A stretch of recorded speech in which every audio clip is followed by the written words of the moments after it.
Good morning, welcome. It's December 11th to the BCBDDC meeting. I'm Cecil Pendergrass. I'm currently this week the new chairman of the Board of County Commissioners, so I'll be chairing the meeting this morning. If we could please call the meeting to order and have Pledge of Allegiance. Please stand for the Pledge of Allegiance.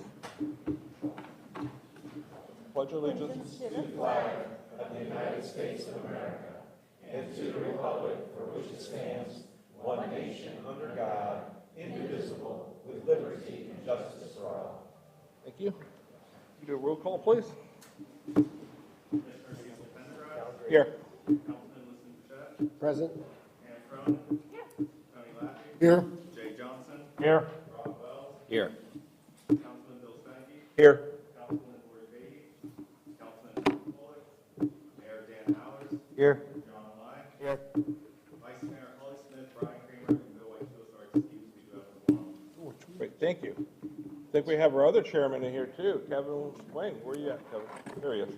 I'd like to again say Merry Christmas, everybody. We could if we have Commissioner Wayne come over here and join me for a minute. We have a special presentation for his past service to the year for the TBC. Camera has a special gift for you. Thank you so much. Thank you, Commissioner Wayne, for everything you've done in the past year.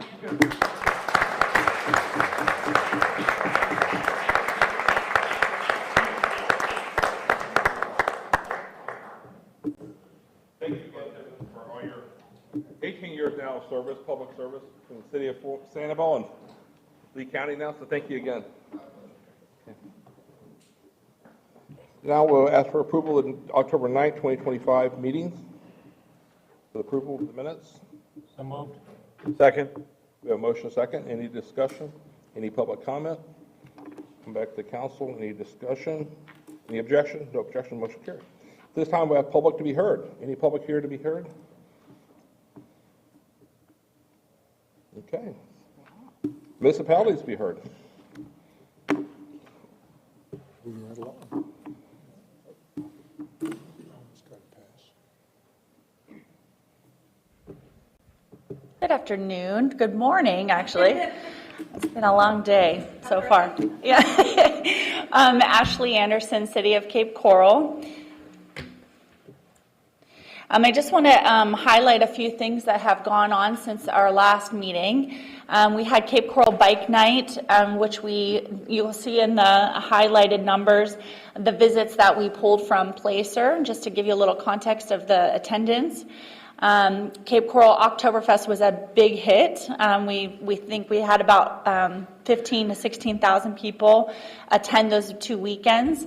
Trunk or Treat and the drone show was amazing, and that was maybe 4,000 visitors, and I say that because of the range of how Placer works. And then the Veterans Parade was a big hit as well, with about 5,000 people attending. Coming up in Cape Coral, we have 4 main things that I want to highlight so that you can share with your networks. The Cape Coral Holiday Boat Along, which is an annual event, is going to be Saturday, December 20th at 4 Freedoms Park. And it's from 4 to 9, but the boat parade begins at 6:30. And the New Year's Eve celebration and ball drop is going to be on December 31st. And this year, and I believe last year too, we had 2 different ball drops, one for small kids and families that need to go to bed early, and then another one at midnight. And we hope to see you there. And then the 41st Annual Arts Festival in Market is going to be January 10th at 10 a.m. and then Sunday the 11th. This is going to be a big event. It's a big event every single year, so we hope to get more people to come for that as well. And then the Tour de Cape. I think last year I mentioned this, and I was expecting to be racing some of you, and so I hope to see you there as well, and that's January 23rd to 25th at Rotary Park. And then, of course, there's different various routes that takes place there. And the tourism spotlight that I wish to mention is their Tropical Breeze Fun Park. They have 2 main activities. One is mini golf, of course, and then jelly ball, which I would imagine it's more like paintball without the mess. And that's open pretty much the whole week. And so that's something to do if you're coming in for, vacation or just wanting to experience something different in our area. That's on Santa Barbara Boulevard. Oh, and then I wanted to mention also that they will have free pictures with Santa on the dates and times below. And that's it. Thank you so much. And I want to wish everybody a happy holidays. Yeah. Any other cities here to be heard? Okay, we'll come back to our Executive Director, Taylor Pygott, for your report. All right. Good morning and happy holidays to everyone. Festive looking in here today. Thank you to the staff. And by the way, those are for you to take with you when you leave. That's your gift from us for the holidays. So don't forget to take your poinsettia when you go to see members. Right. September bed tax collection came in at 1.9 million. That's about a 3% increase over last year. And for the fiscal year, we landed at 46.8 million. That's up 5.8%. And you know me, I love numbers, so I was looking at how that compares to where we were in 21 and 22. And 22 is probably not a fair comparison. I'm not even sure 21's a fair comparison, but 12% down, 12.1% down over 21, and about 29.6, just under 30% down over fiscal year 22. So interesting to see where we're doing, but the trend is upward, which is good news, and we'll show you that again in some additional slides. For October, bed tax collection was 2.68 million. That was a 40% increase, but I will remind you, we had a couple of visitors last October, so of course that number looks quite large. Next slide. So here you can see how those months stack up in comparison to since 19, the past years, and how the fiscal year stacks up. But we are building our way back to our full recovery. Next slide, then you see October there. But a really nice jump for October, even if you look at it compared to 2 years ago. Star report, occupancy continues to struggle as supply continues to increase. Occupancy at 44.2%, ADR at 117.28, and RevPAR 51.85 for September. And then October, oh wait, we're going to show it. We'll skip over this one. You guys have it in your packet if you want to see how that looks in comparison.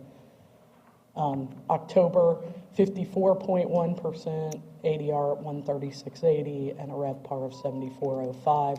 Calendar year to date, we're at 60% occupancy, 176 on the ADR, and 105, or almost 106 on the RevPAR. See the October comparison there. Key data, September, occupancy was actually down. Rate continues to go up, but you'll see in October, occupancy rate and RevPAR were all up. Next slide. And for the calendar year, vacation rentals are performing better than they were. Still not a comparison to the kind of occupancy we see in hotels, so it'll be good to see those occupancies continue to build over the next couple of years. Hotel room count, a little bit of an increase over what we shared with you last month, almost 86%. And continuing to build both, in the island communities. Very pleased to see the growth in the available rooms. You asked me, it feels like it was forever ago because we haven't had a meeting since for a couple of months, but in August you asked me for an idea of what was to come in terms of hotel development. So these are the hotels that are currently under construction. We have 2 that we anticipate coming online in 26, 3 that we anticipate coming online in 26. 2 will be early. And apologies, Tony, we keep somehow getting the wrong name on White it's okay. Pelican. No, I don't know how many times we've corrected that, and somehow it always comes back, but it's okay. we're going back to Beachview there, right? Beachview Villas is going to be the terminology. And Tony, do you have No, I'm hoping to get a CO from, a date for a CO, and if we can get the CO date eventually, we're hoping to get a TCO 3 weeks prior so we can load the rooms, and so when we do get the CO, we'll be turnkey, probably do a soft week. Don't have a date yet, but when I get one, I'll be happy to share it. We were waiting for some drawings to finish up on a few changes that we made, and but if anybody gets out that way and would like a tour, the architect did an absolute fabulous job with the views and stuff that we got. It's pretty sensational. Thank you. In addition, in Fort Myers on Colonial, there's a hometown studio by Red Roof that's under construction. That's expected to be complete in early 26, 80 rooms there.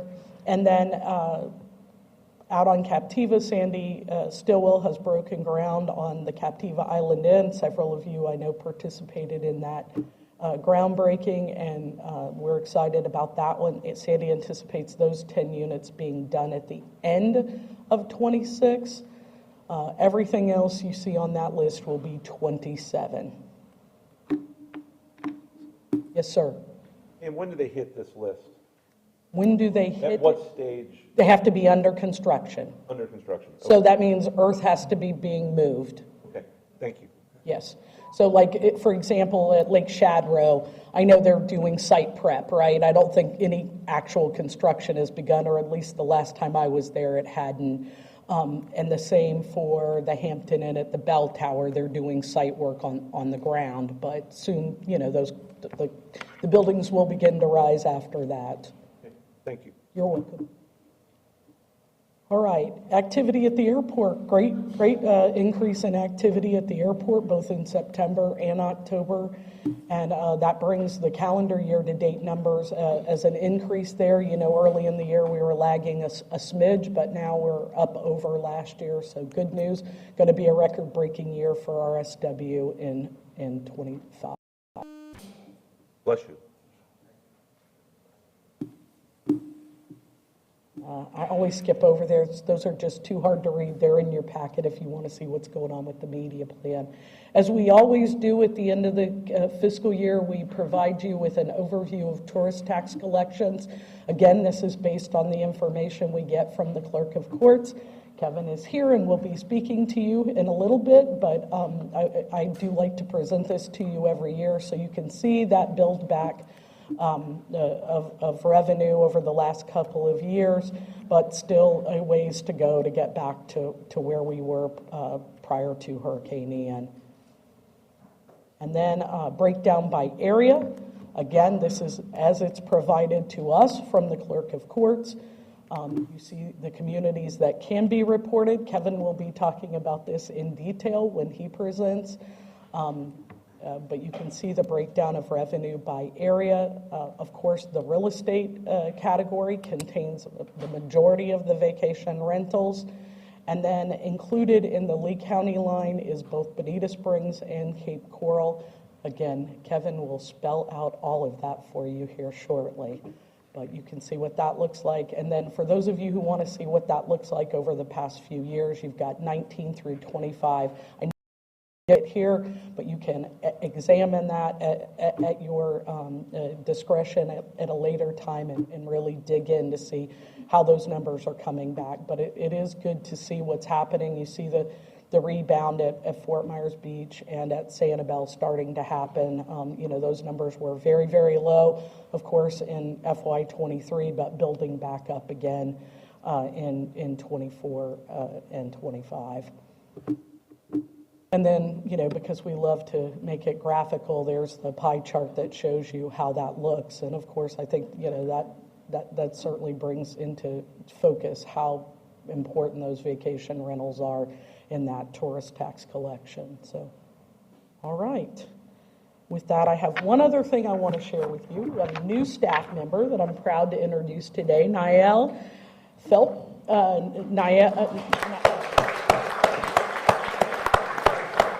Niall has joined us at Visitor Services.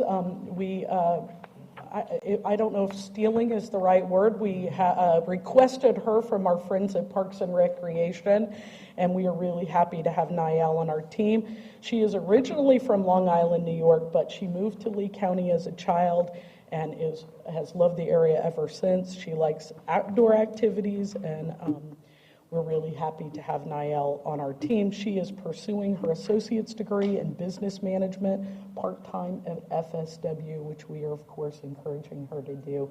But we're really happy to have her, so give her a warm welcome.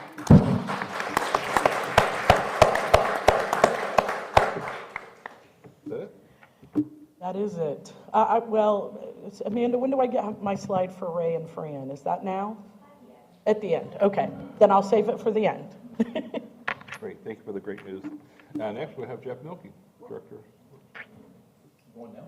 Yes, sir. Marty. You're up. You got your report. You're on. All right. You're up to bat. All right. Good morning, everyone.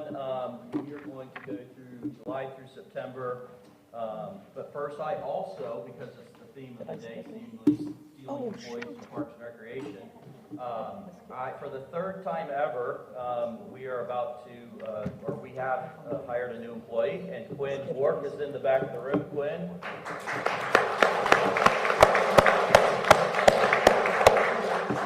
So Quinn came to us again from Parks and Recreation, was part of our athletics coordinating team, superstar in the 2 years he was there. Previous, he was with Perfect Game, so he's very much an expert in all things baseball related, and we're looking forward to getting. Thank you. Sorry, we're looking forward to getting Quinn up and running with our department. So I look forward to everyone getting to meet him. All right. So moving to July. So hotel room nights sold 25,000 in the month of July. That is certainly down from what we expect. 20,000 hotel visitors. Direct visitor spend of $10.5 million. You'll see the Perfect Game, which is traditionally the heavyweight during July, was 9 events at 21,000 room nights, 21 of the 25. A new event popped up this year, thanks in part to our partnership with Victor and the Twins, which was the Caribbean Youth Baseball Worlds. They're affiliated with Babe Ruth. They filled 2,900 hotel rooms, and happily we have rebooked them for 2026, and that was somewhat competitive. Seminole County was really gunning for this event to move up into their big 13-field facility. So we are able to keep them for next year, and then working with Fort Myers American, with the City of Fort Myers is the Babe Ruth 12 and 1600 regionals at 1,000. So I hate showing bad news, but if we go to the next slide. So this is a trend line we don't like. So we're gonna work hard. We've already started talking to our baseball partnerships. July is almost all baseball. It's travel ball season. There is some softball sprinkled in there. Most of that is our partnership with Perfect Game, and Perfect Game has grown exponentially over the last 4 or 5 years under a new ownership, and their goal is to conquer the world of baseball. So there are where there only used to be 5 or 6 Perfect Game events going on at any time during the state of Florida. Now there's dozens because every organization is playing under the Perfect Game flag. So now folks don't have to travel as far to play and be recognized in Perfect Game events. We have created a marketing strategy with Perfect Game. I've seen their Instagram posts, and the big summer event that we run is called the Baseball Championship Series. It's usually around 500 teams, and it's dropped down to around 350. So we have challenged them to make the Baseball Championship Series important again. And so their Instagram posts, their social media is basically, they're calling it now the Metal Bat World Championship. So I think next year you're going to see Perfect Game BCS really rise up again. The other thing is we had a week that was unused at one of our baseball facilities, and that's usually unheard of. And it had to do with All-Star game in Atlanta and the way all these baseball organizations had to shift and get out of the way. And if you'll remember in June, I said that June stole some July business. So that will slide back into July next year. But we're not going to allow this trend line to continue in this direction. So next year, I want to get it back to 35,000. I know Quinn does too. Quinn, again, is kind of going to be our laser-focused baseball guy, and we're going to make sure we get this number back up. Because July typically is our most impactful month of the entire year, and then usually November 2nd. This year, I think we'll find November's are going to be our busiest year. So, next slide. Obviously, August is always rough. 2,300 room nights through sports. Tours and visitors, 3,000. Direct visitor spend of just under $1 million. You can see the events there. We had a rugby event, baseball academy. We had netball, which most people are unfamiliar with netball, but it's an event that's heavily in the Caribbean islands and some European countries, and they're coming in and having these training camps and these events that they're small, but they're impacting those weekends. So we hosted that at Estero Rec Center. Next slide. So you can see, even though it's not many room nights, the trend line is at least going in a positive direction. September is 8,300 hotel room nights through sports, 9,200 visitors, direct visitor spend of $3.5 million.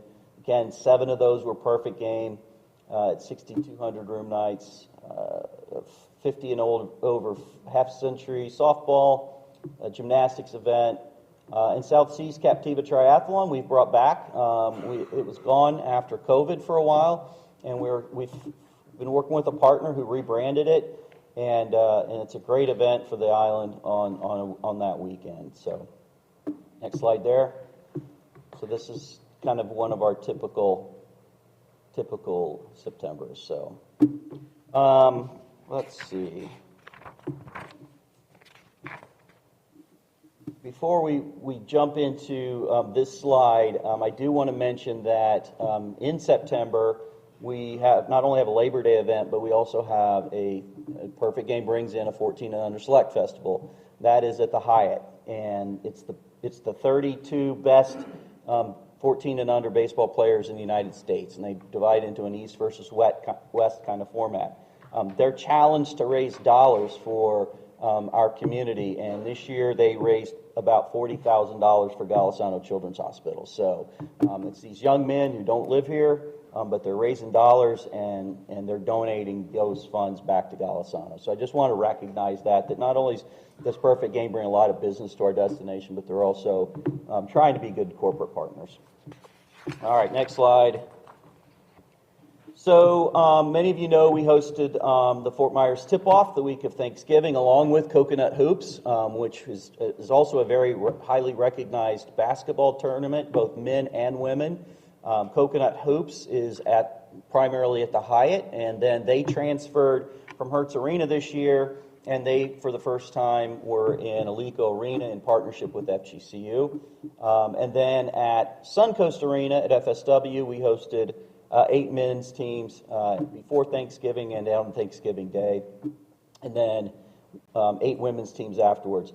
I will say that this is the 8th year of it. It has grown into what we hoped it could be someday. Not only were the men's televised on FS1 and on Fox, but the women, all 8 women's teams, all 8 women's games were televised on ION Network. So we had 12 nationally televised events coming out of the Fort Myers market. But this is really the slide that kind of, I think, just kind of puts the cherry on top. And we were all just so thrilled to see this. It's the fact that on Thanksgiving Day, watching North Carolina play Michigan State, were 6.5 million viewers, the most watched basketball game in Fox Television's history, coming from our destination, seeing our tourism brand. So this is a placemaking event. This is an event that is very similar, I think, to spring training, that puts our destination on the map. And it touches all corners of our community. I know Bobby's in the room, filled up with a Weston, with a big group of the team. Sanibel Harbor got quite a few. I believe the Luminary was represented with some travel packages. And again, the other tournament was down at Hyatt. But look, 14.4 million viewers at one point. So again, and this is also a testament to the partnerships that we have in place. So the Visitor and Convention Bureau really jumped in, did all of the ads, they did all of the marketing. The Fort Myers tourism brand is everywhere splashed. Destination commercials on Fox and FS1. So the world got to see the B-roll coming in and out of commercial breaks. Everyone got to see what our destination looks like. Public safety really jumped in and helped us with, and I've talked to Ben and his team, thanking them, and Parks and Recreation was there with us as always, providing practice gyms and helping with barricades and all the other things. But I also want to give a special thanks to a group that's probably not in the room, was the Mighty Muscles minor league baseball team. So we had FSW, obviously, junior college, on break during Thanksgiving, so a lot of their students are gone and on break. And so we, 2 years ago, pitched the Mighty Muscles, hey, we know this is out of your wheelhouse, but why don't you bring your entire team over for a week and do entrance and egress, do concessions, do security, and help raise the bar of the customer service that was being delivered in that building. And I tell you what, and I mean the pun intentionally, they hit a home run. And so they have become now an integral part of the Fort Myers tip-off, and I don't think we could do it without them with these mega teams. And we sold out 3 different nights, and we're trying to get the building cleared and then reticketed, within 2 hours. We couldn't do it without the Mighty Muscles. So if they're listening, shout out to them. And let's see, is there anything else I need to talk about? We are, going back to our report, we are ahead of last year, even though our July was down more than we wanted it to. We're still ahead of last year. We're just behind our best year ever. So hopefully if we can make up a little bit over the next 3 months, we have a chance of having a pretty significant year. So that's my report, sir. Thank you. Any questions from the council for Jeff? Okay, thank you. And Jeff, thank you so much. And obviously your report tells us why sports tourism is so important to Lee County and the region, so thank you for that. We're going to go back to Tamara, our director. All right. Yes, sir. I'm going to ask Aaron Lester and eventually Charm to come up and give you our sales report for the last quarter. Good morning, Council. I'm Erin Lester, Senior Sales Manager. Here are the year-end results for this past fiscal year's sales goals. We achieved 72% of our goal for group RFP room nights sourced and 91% of our goal for group room nights booked. This shortfall aligns with industry reports showing a continued slowdown in new meeting demand year over year. Planners are increasingly challenged by rising costs, tighter budgets, and growing uncertainty around political and economic conditions, all of which are influencing sourcing activity. Although the volume of our RFP source was down, we were close to achieving our group room nights booked, which shows we're sending good quality leads that are bookable and valuable to our hotels. We attained 67% of our goal for wedding leads sent. Our upcoming fiscal year sales and marketing plan expands integrated package opportunities, which we expect will draw stronger wedding lead production. Finally, we achieved our remaining 3 goals. Here are the group sales team activities for last quarter. I attended the Florida Society of Association Executives annual conference. Over 250 association executives were in attendance, along with 7 of our hotel partners. We were an exclusive sponsor for the Wednesday morning Leadership Executive Roundtable, reaching approximately 50 association executives in a closed-door setting, enhancing brand visibility. We have sent 6 RFPs totaling almost 25 room nights. 2,500, not 25.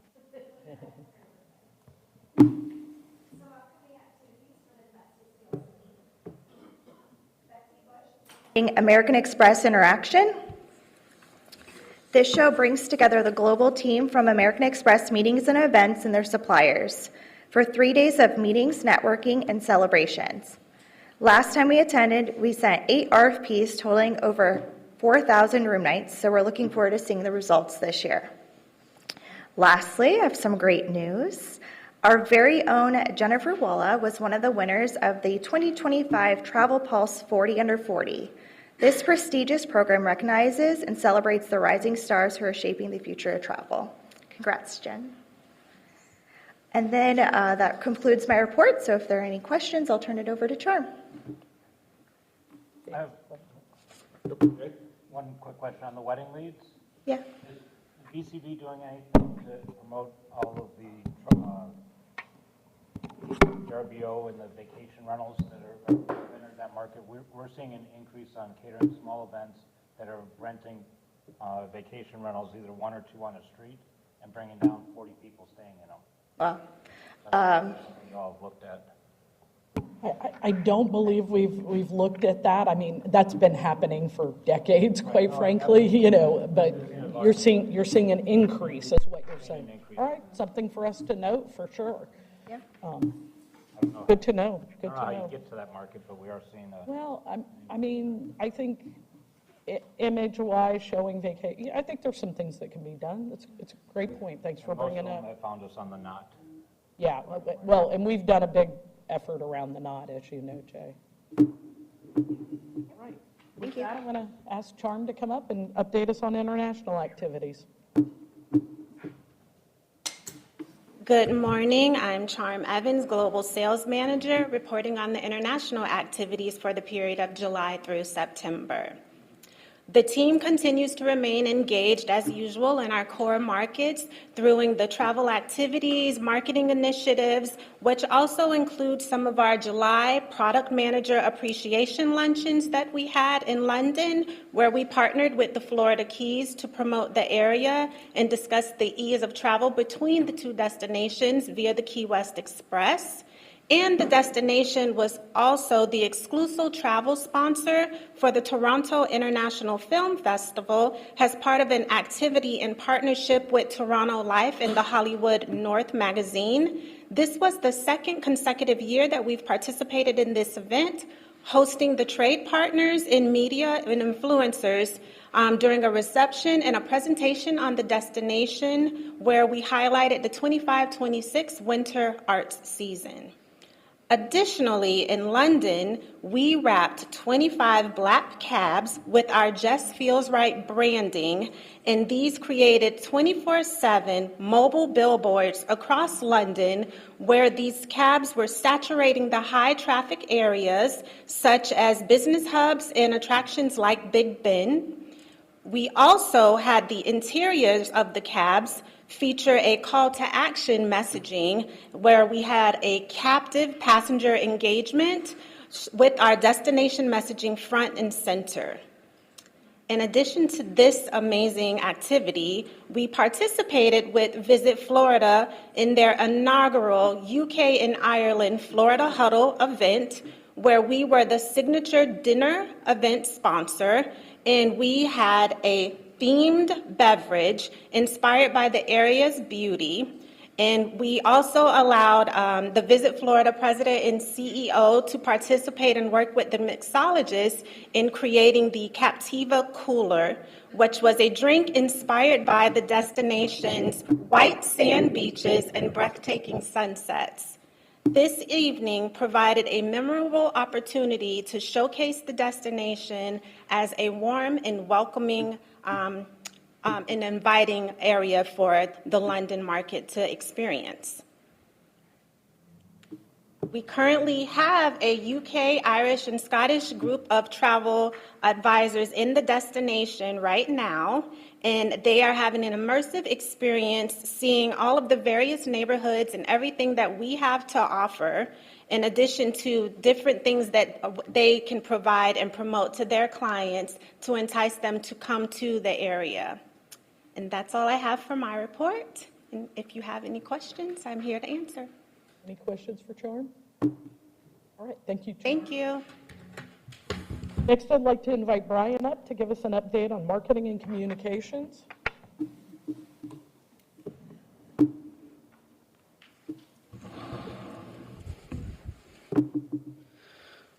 Good morning, Mr. Commissioner, members of council. I'm Brian Osowski, Chief Marketing Officer for the VCB. Going to provide this morning's marketing and communications update.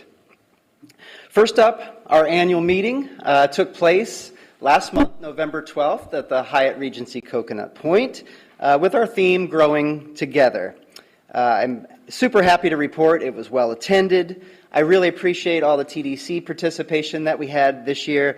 The content was very well received, and the renovations to the ballrooms at the Hyatt is awesome. So it was a great event. We rolled out the new sales and marketing plan. Of course, we heard from our international contractors, as well as the president and CEO of Brand USA, Fred Dixon, who was our keynote speaker.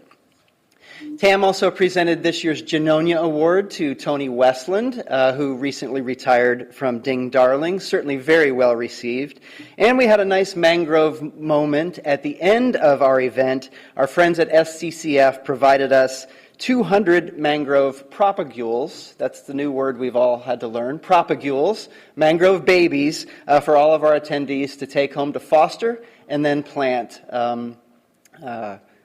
during one of the scheduled planting events. So if you couldn't attend the meeting, I encourage you to visit our annual meeting landing page, which is on leevcb.com. You can download the presentations and check out the plan.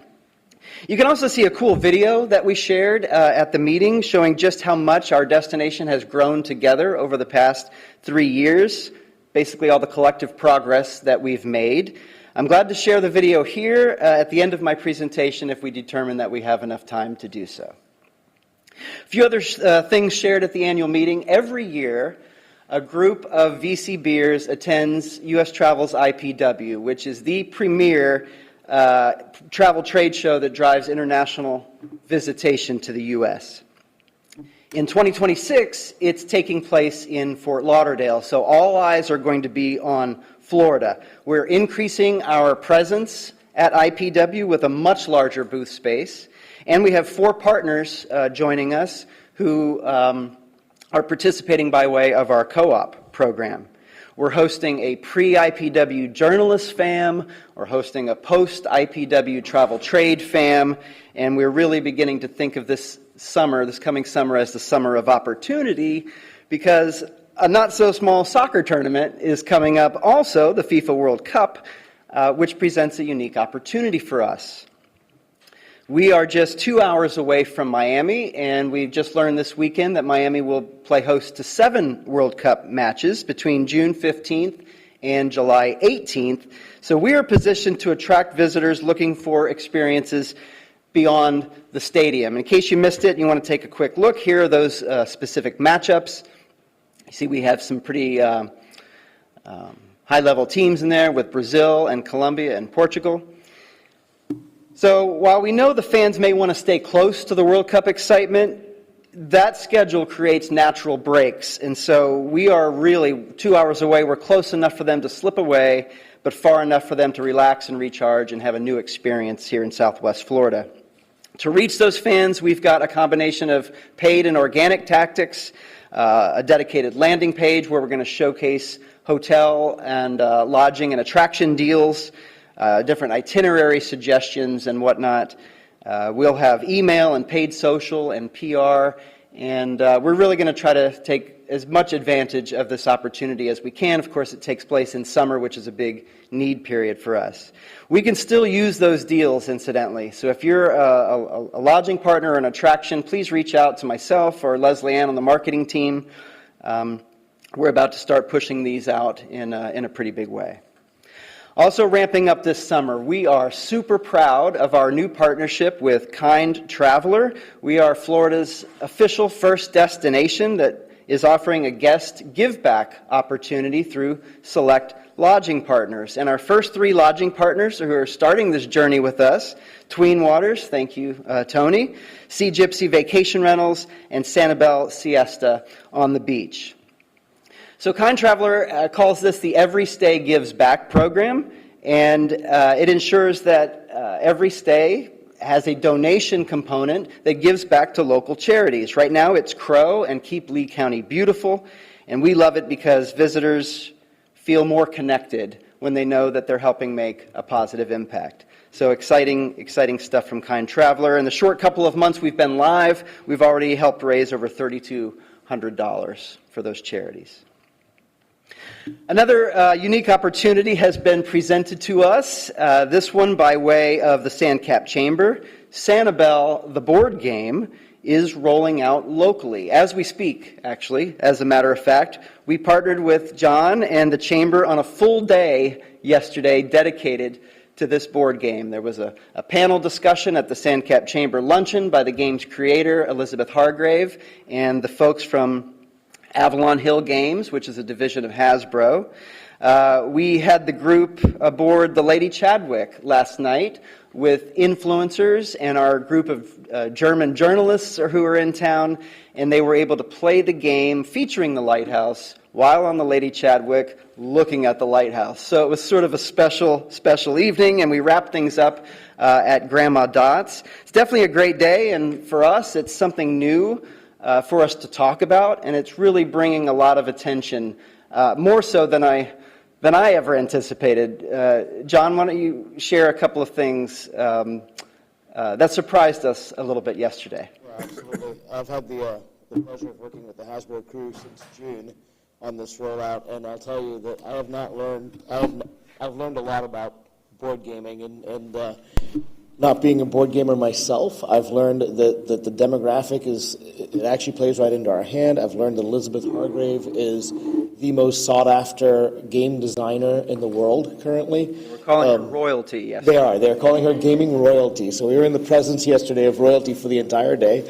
And I've learned that this is Hasbro's largest rollout anticipation in quite a while. And so Brian asked a question yesterday if they could share some forecasted numbers with us, and while they said that they couldn't share exact numbers, they did share that we had the opportunity after the luncheon to do the Shellcast podcast, and after that time was when Brian asked that question. And they said, look, we can't share exact numbers with you, but what we're really encouraged by is since we've announced this game and rolled it out to Germany and France and Brazil, what we've seen in terms of interest has doubled our forecast in the last 6 months.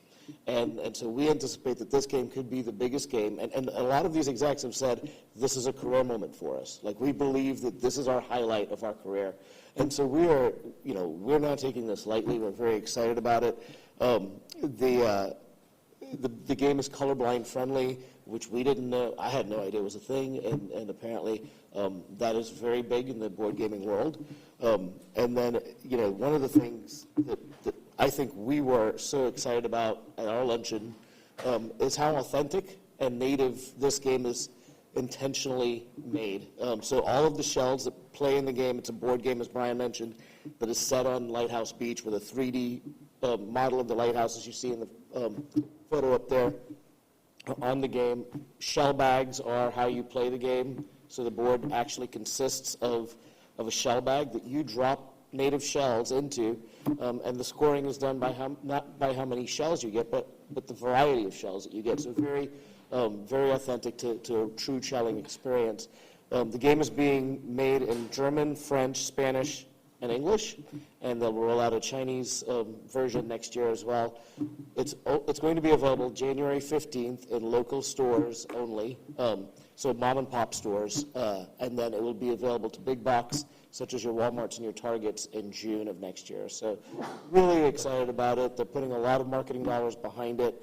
There'll be signs for the boxes to be displayed on with the name of the game on it, which happens to be the name of one of our special islands. And then I've also learned that Elizabeth Hargrave, the power of marketing, right? Her grandparents brought her parents brought her, and she ultimately ended up making a game named Sanibel. So we're very, very excited about that. At the end of the luncheon, to show their commitment to not only the game but to our community, they donated a $10,000 check to SCCF to help us continue to protect the natural landscape that makes our county so special. So I want to thank Brian and Tam for your partnership on this. Last night would not have been possible without you. There was also a segment that aired on Wink yesterday that is very, very positive and was well done.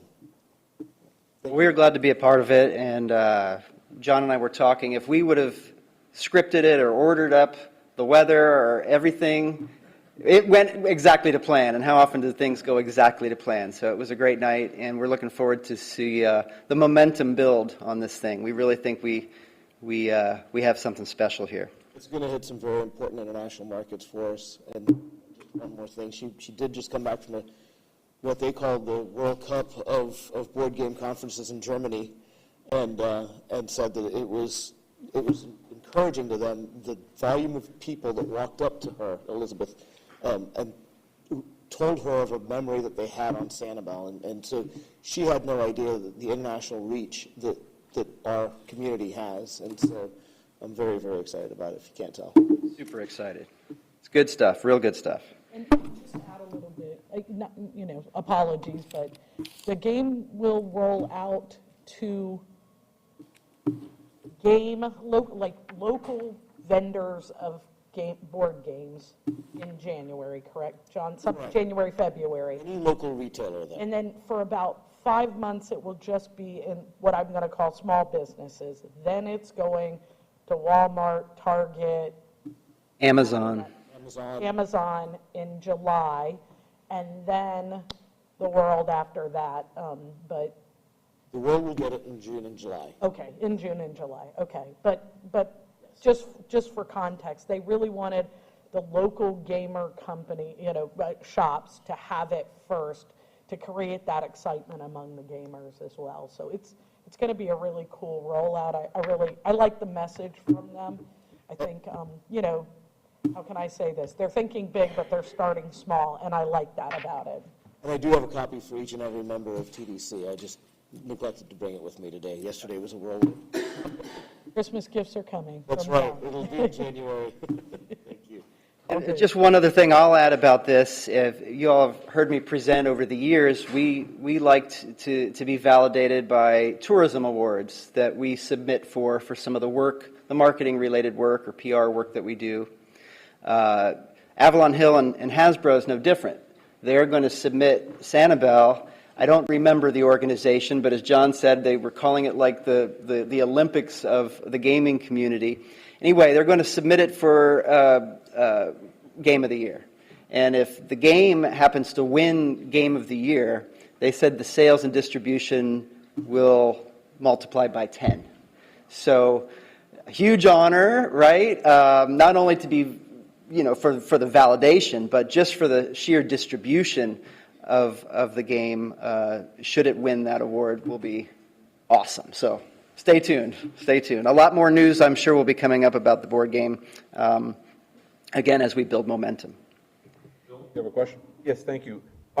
Is there a way that we can be provided maybe with a list of those mom and pop shops where it will be offered? I heard them talking about that yesterday, John, like there was a retailer process that they went through. There is, yeah. So they have to go through distributors. They can't sell direct to consumer as Hasbro. So I asked that same question. The complication is that there's multiple distributors for this game. So we would have to get, yes, the answer is yes, but it'll probably lag like 2 months behind. Very much. Will you have that list on Sanibel Captiva? We'll have it the second they get it. So I think March is the first time they'll have it for us. Okay. We'll have the list on Sanibel for sure. Okay. Yes. The game will begin being offered when? January 15th. Okay. Any other board game questions?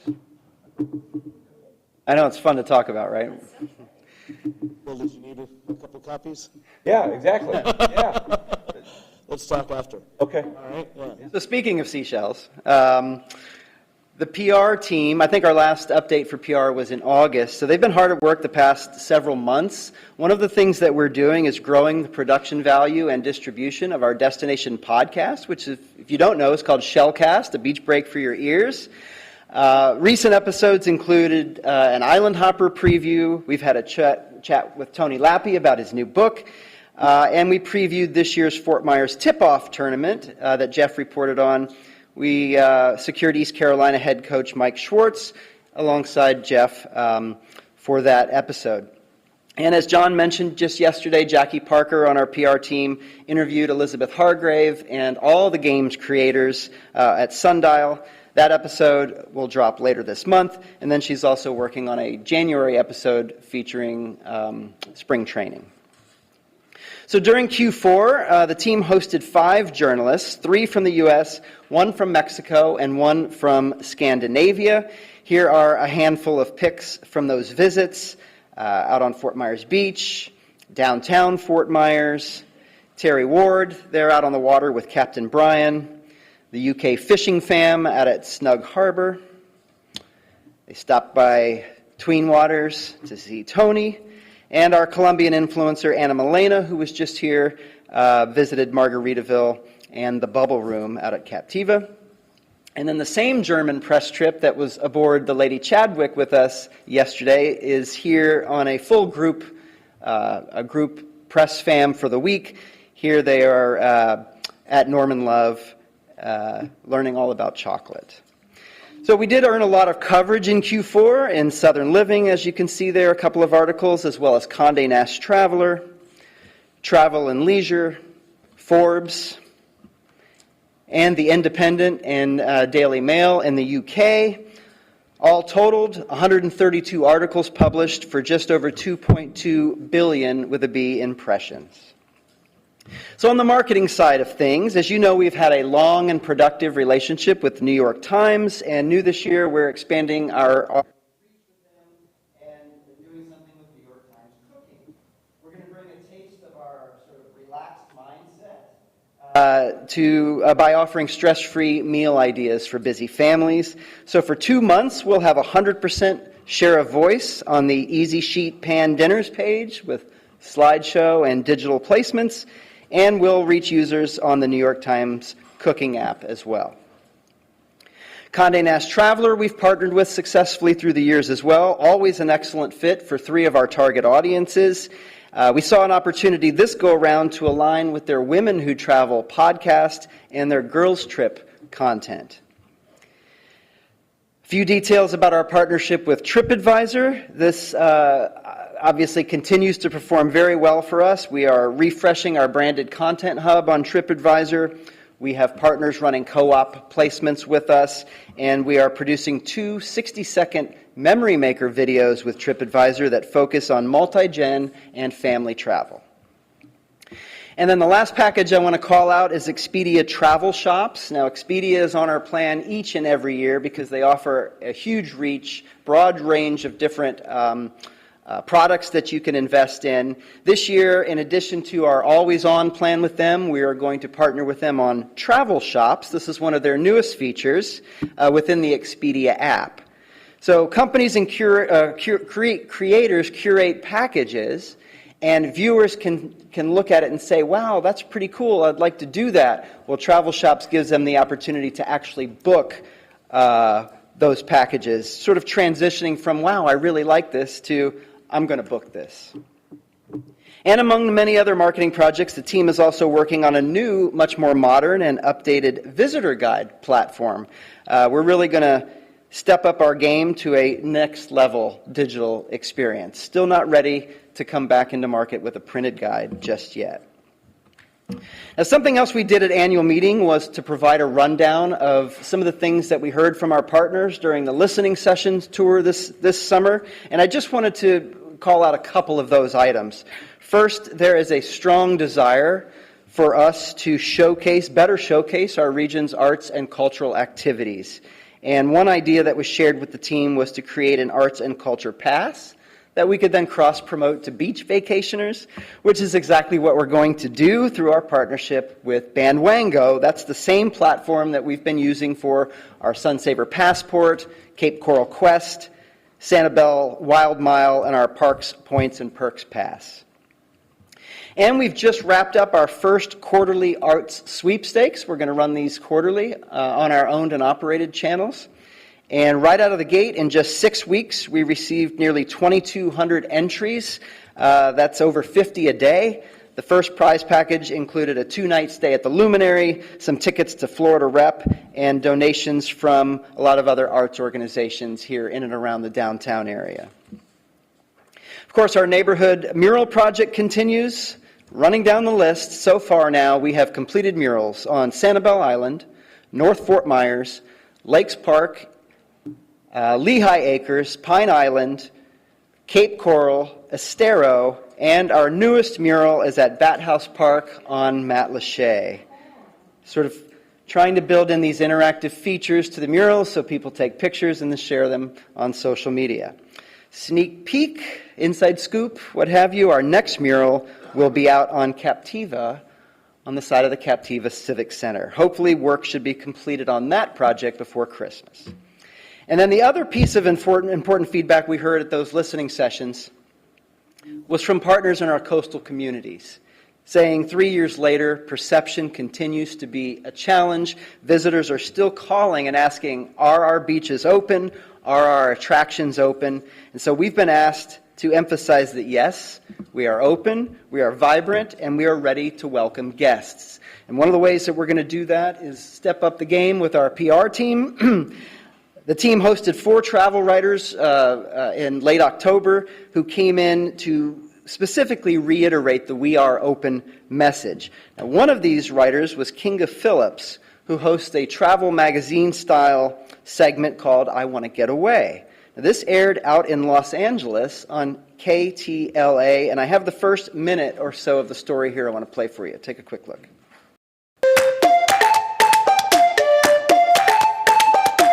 All right, welcome back. If you're looking for a tropical island getaway but don't want to break the bank, well, this one's for you. Travel expert Kinga Phillips just got back from a beautiful destination in Florida. We always love having you, Kinga. Tell us about the islands you visited. So I was just outside of Fort Myers, and I visited 2 islands called Sanibel and Captiva.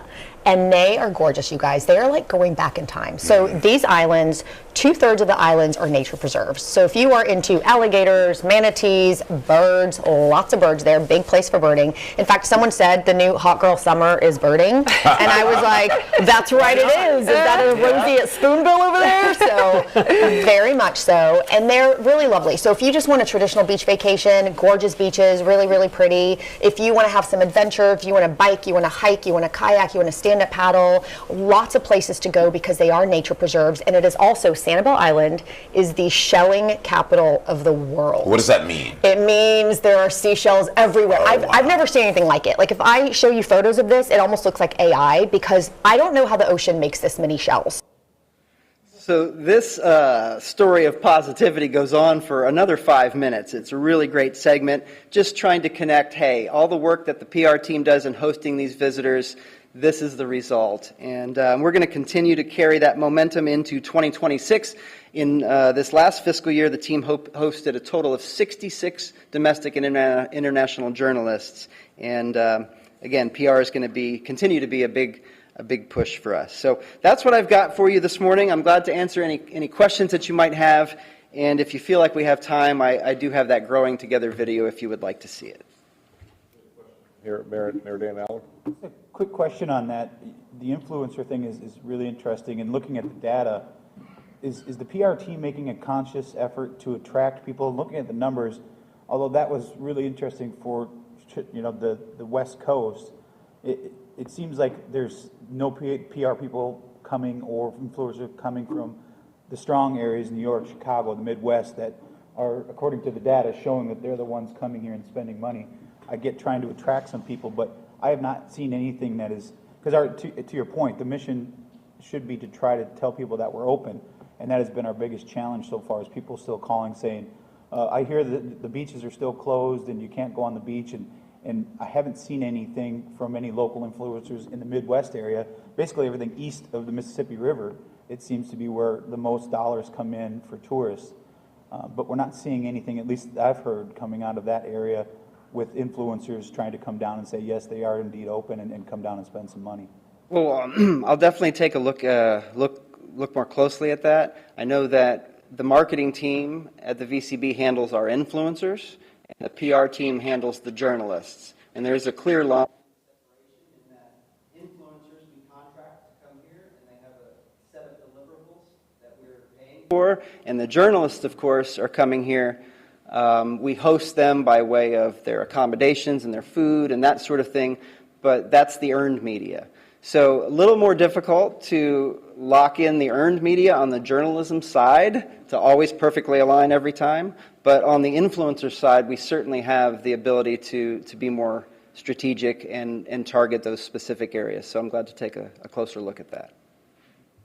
But I would say objectively, we absolutely try to target all the key markets. So that example happened to be Los Angeles, Yeah. though we do have direct flights from Los Angeles, so that's important to us. Everywhere there's a direct flight, but we absolutely are targeting all the key markets. A great example is Brielle on our marketing team is working with Allegiant.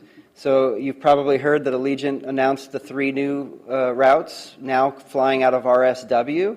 So we're working with Allegiant on identifying influencers in each of those markets. Allegiant's going to provide the flight, and the influencer is going to talk about the experience coming from that market to the Fort Myers area. So we are definitely going to be strategic when it comes to taking advantage of new markets and tried and true markets.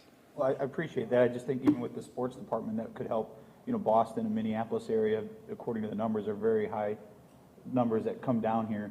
And seeing the decline, if we can get people in from them markets that are those markets that are heavy influencers to tell people that we are in fact open. You know, it's maddening when you hear, we can't believe that there's actually a restaurant you can eat at on Fort Myers Beach. And to me, that's messaging. They're not getting the message somehow.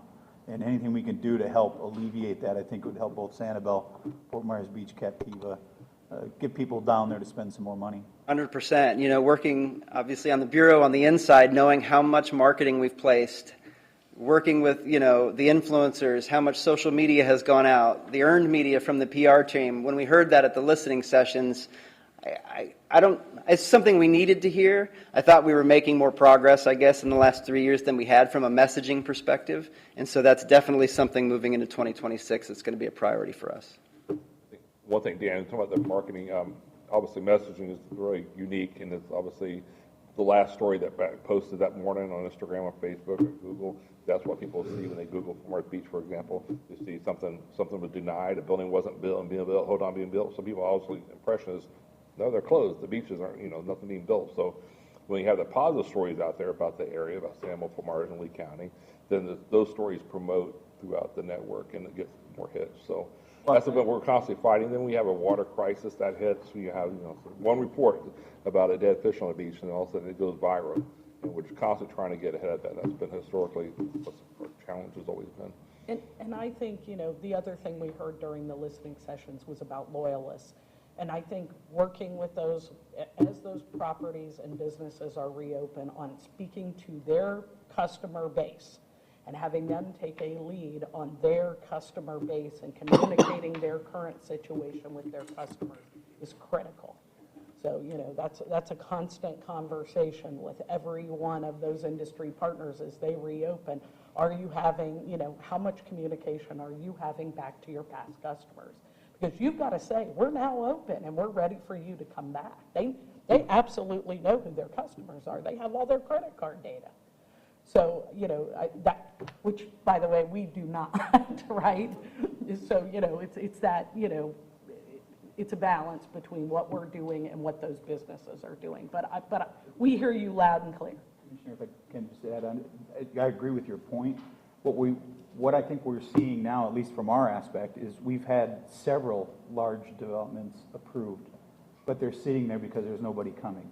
Nobody wants to be first. So we've got 4 or 5 large hotels that have been approved that are just sitting there saying the market isn't right. So the approvals are there, but now the development world is saying we're not doing anything because not enough people are coming. So there's that gap now. We're stuck in that little void where approvals are done. Now they're waiting for the people to show up, and we're not getting the message to the people that we're open or that these approvals have been made and are just waiting for people to come. So we're kind of stuck in that little black hole, if you will, of approvals and not enough people to support the approvals. Yeah, it's a bit of a chicken and the egg, right? Opening doesn't mean automatically your hotel's filled. You got to do. It's a delicate balance, and that's what we're seeing in those occupancy numbers, right? More supply than demand, but it's good timing. Your question and your point comes well as we bring James up to give us the Brian, I think we're going to skip the video. We had a question from Bill here. Oh, apologies, but we'll bring James up and he'll tell you, yes, we have had more visitors in the last quarter than we had in the previous year. So the numbers are building, but we got a lot of gap to fill, and we know that. Yeah, thanks. I noticed on the FIFA tournament, June and July, which obviously is a good time for us to promote, flat time for us. It talked about domestic marketing because of the U.S. attraction to soccer. Are we doing anything internationally to catch them before they get here, or through the international airlines that would be bringing those countries to watch their teams play here? Is there a way for us to apply some pressure that way to get them before they ever get here? Yeah, it's tricky, right? Because we know that when they travel here, they're going to be looking for proximity to the games. So we thought, look, we're not hosting the games. There is a huge audience of soccer fans in the U.S., so the majority of our effort is going to be when they're here, not before they come. Although we are plugging some things in with our international contractors to help us spread the word as being a sort of a viable alternative, but it's kind of tricky based on when the matches are announced and the tickets go on sale, and then their travel dates and times relative to the matches. So I think there would be something behaviorally that we would have data around how far in advance someone makes their reservations of where they're staying and what they'll be doing and whatnot. I know most people would kind of, if they're going to be here for a week, they would probably have their week planned out ahead of time. If we can hit them while they're deciding what they're going to do before they get here, I would think that we'd have a greater opportunity to catch that international travel that comes, because I played high school and college soccer, they'll travel like crazy to see their teams play, especially in the World Cup. And so if we can catch them before they get here, that we're a part of their plan when they get here, I think we got a greater opportunity for attendance.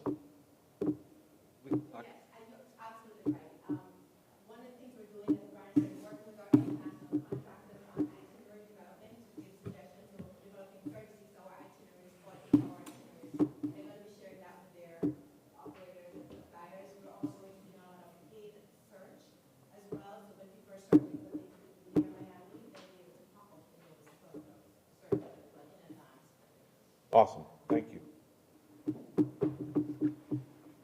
Anything else? All right. All right. Thank you, everyone. Give us an update on Q4. Or Q3 calendar year, Q4 fiscal year. Always confusing. All right. Well, good morning, everybody. As Tam said, I will be covering July through September 2025, Q4 of FY25. Before I get to that, though, I did just really quickly want to thank Tam, John, Brian, and anyone else that was part of making it possible. I did have the pleasure to be part of the festivities yesterday for the Sanibel board game launch. As you might expect, maybe this isn't too hard to connect these two dots. Your data guy is a bit of a nerd, and I am into board games. So Tam and the team knew that, and they were able to secure me a spot to be there yesterday. I had the pleasure of having the game's creator herself actually teach me how to play the game, and then play a game with her and her husband. So yeah, that was special, and I really appreciate that. We're so glad you got to do that because, of course, as most people in this room probably already know, you're the one that told me about the game because you saw the video, the pre-release video about the game being shared with some fellow gamers who were previewing it first. So yeah. Thank you for joining in, and I'm glad it was a delight for you. Yeah, it was awesome. Beans early. Yeah, for anyone who doesn't know the story, I won't go into the full details, but long story short is that at the governor's conference, I kind of stole some of John's thunder and broke the news to Tam right before he was about to. All right, so we'll go ahead and get started here. As you guys are used to, first slide is the KPIs, visitation, room nights, spending, and economic impact. As we've talked about, visitation was up 763,000 almost visitors, nearly 10%, 9.7. Room nights up 6.7% at nearly 945,000.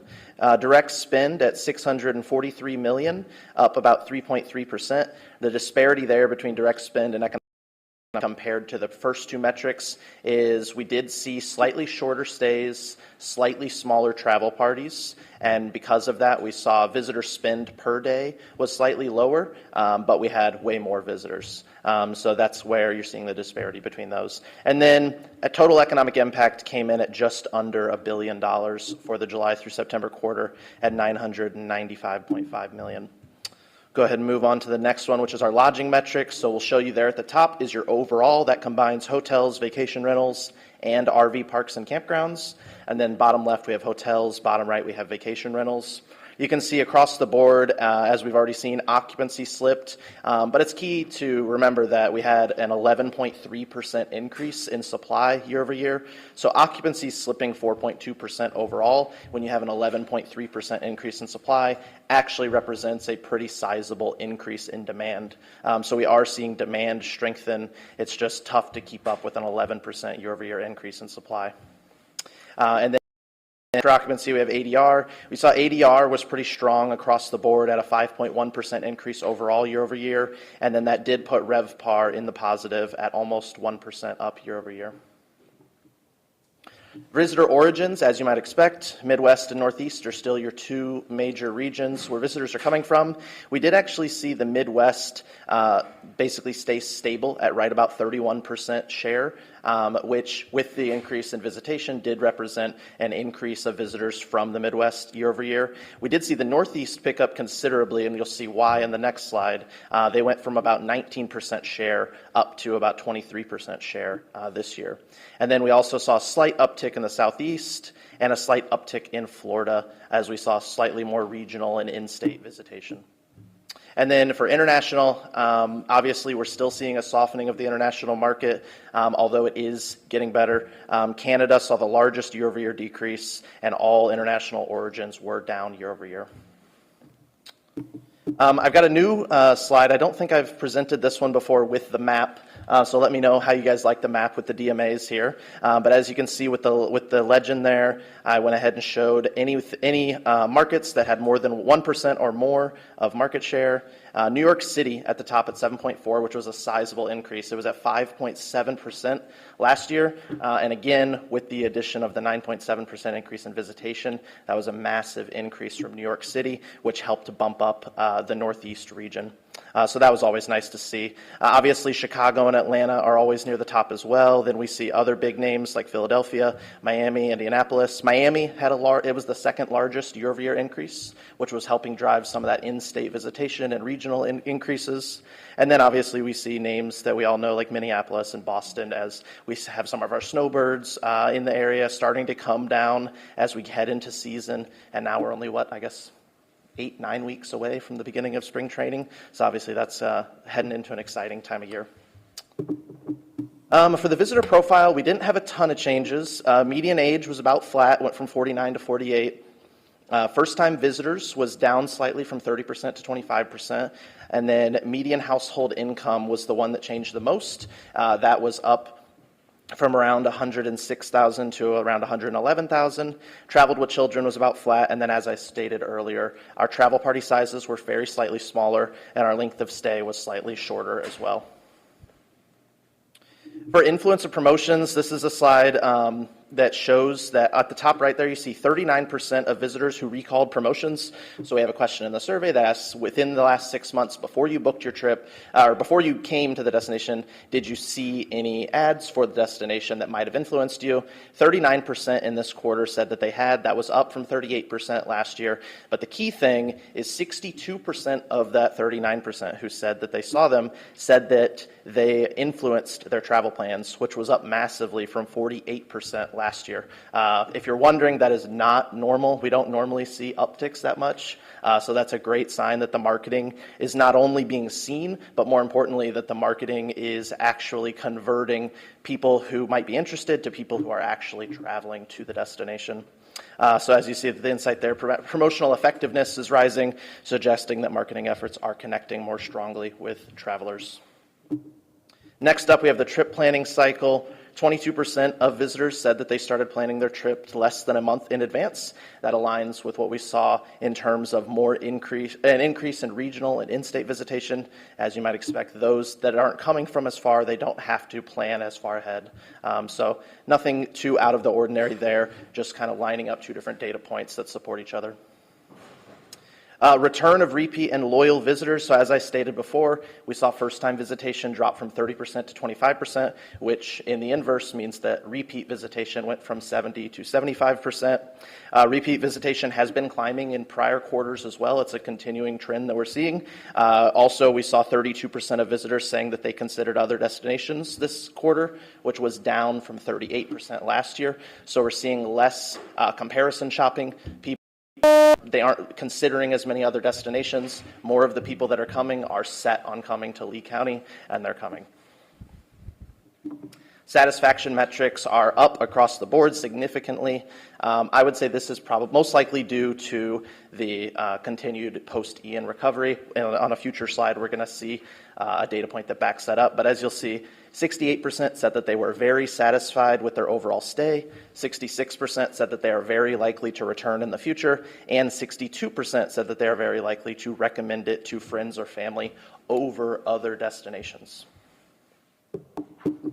Here we see satisfaction with accommodations went from 45% said that it exceeded last year up to 54% said that they exceeded this year.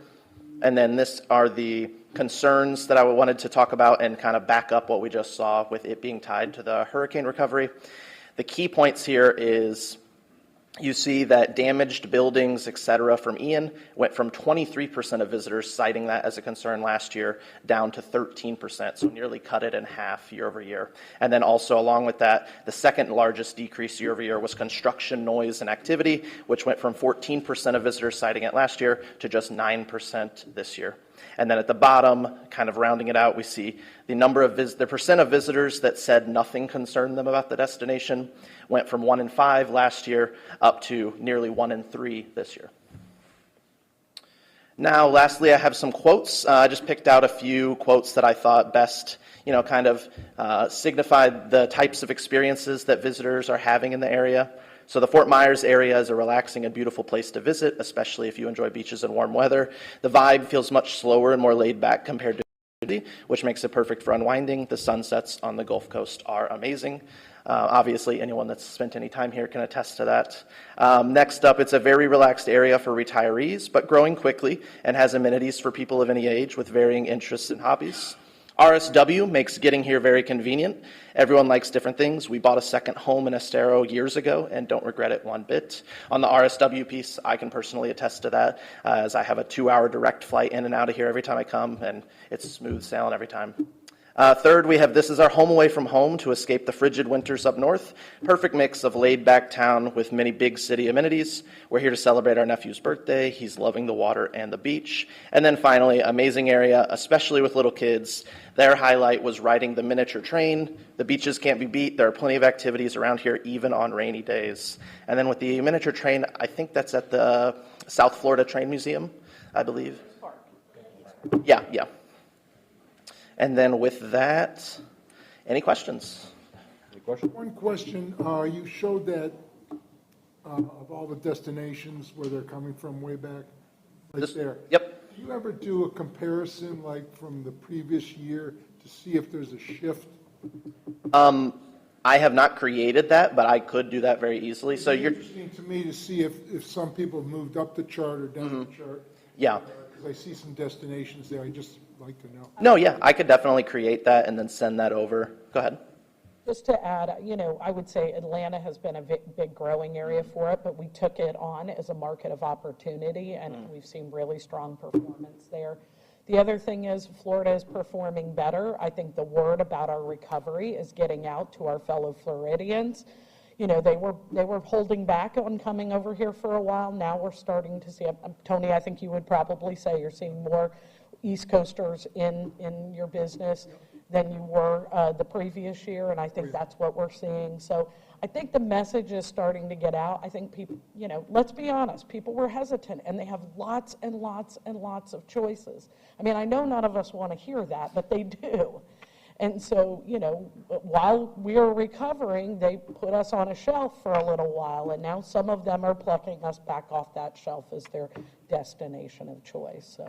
Yeah, I'd just like to see, we talked about going to the old ponds to fish, but I'd like to see what the new ponds are No, creating. and again, I would say Atlanta would be the best example of a market that we have really, invested in, and to see how it's performed. It was our number 3 market in '24, and I suspect that it will be our number 3 market in '25 as well, and growing, right? So, again, we just hosted a journalist from, talking about who we host. We just hosted journalists from Atlanta as an example. Right. That's going to pay off, right? If you do any social media or target in certain area, then you can see if there's a shift. I just think that's interesting.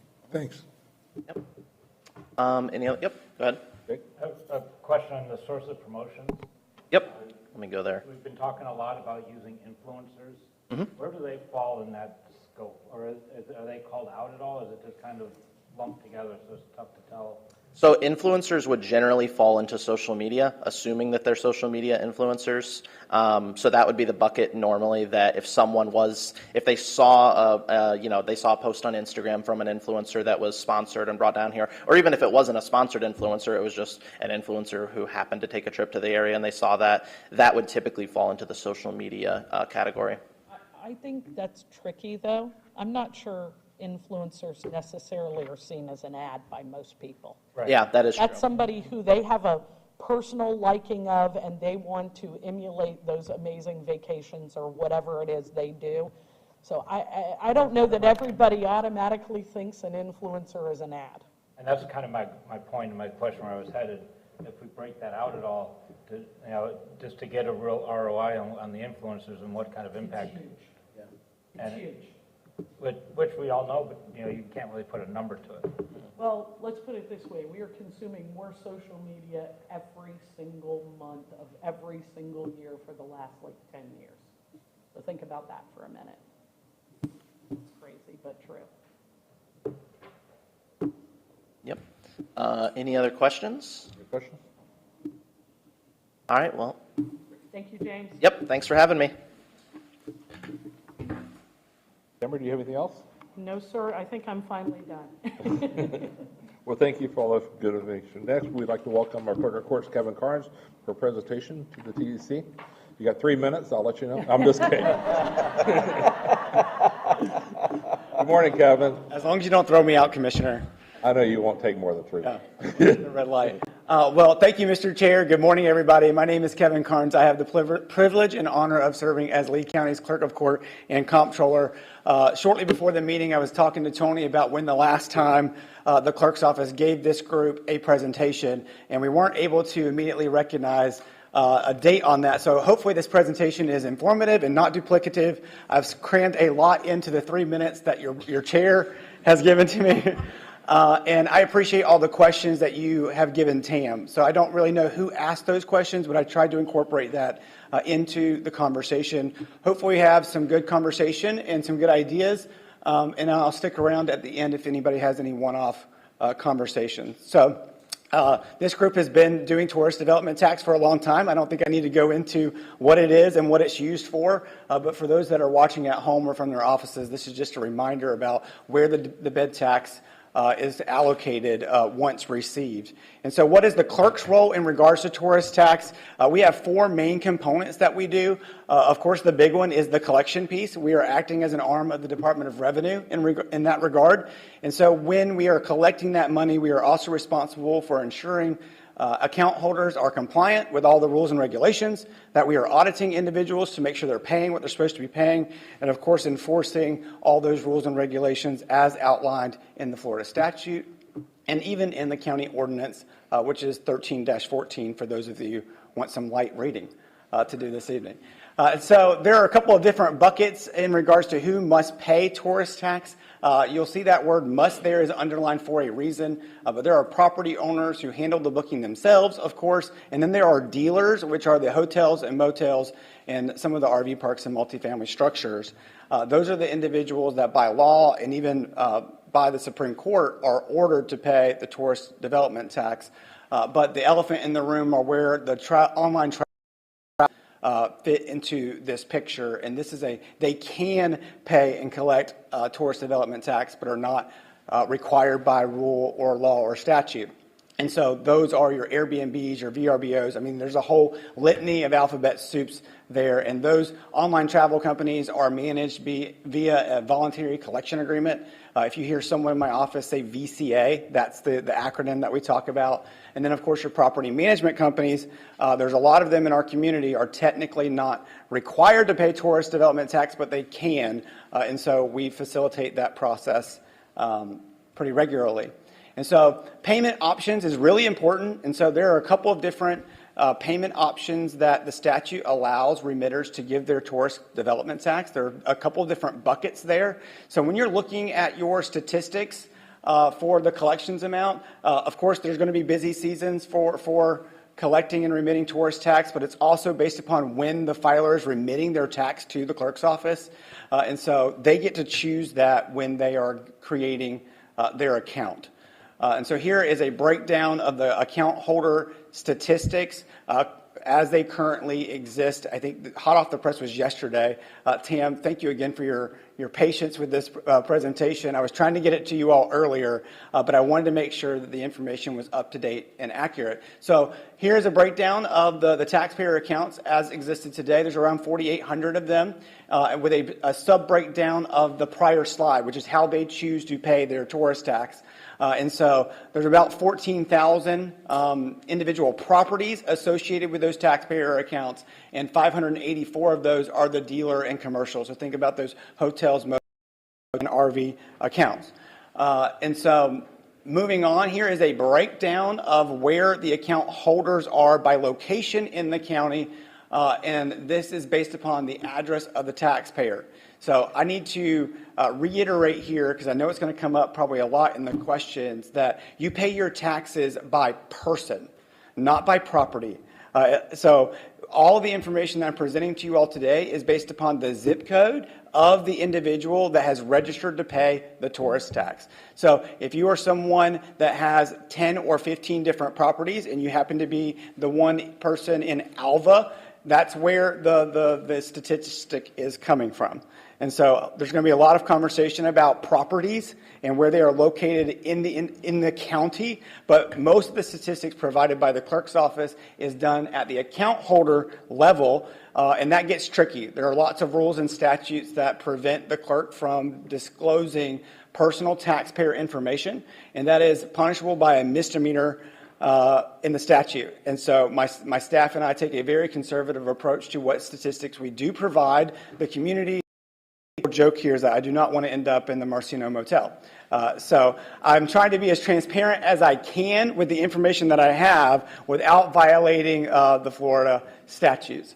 So here are the annual statistics. This almost lined up exactly to what Tam showed you all earlier, so I'm not going to spend too much time on it. But I did want to get to your questions that you had facilitated through Tam.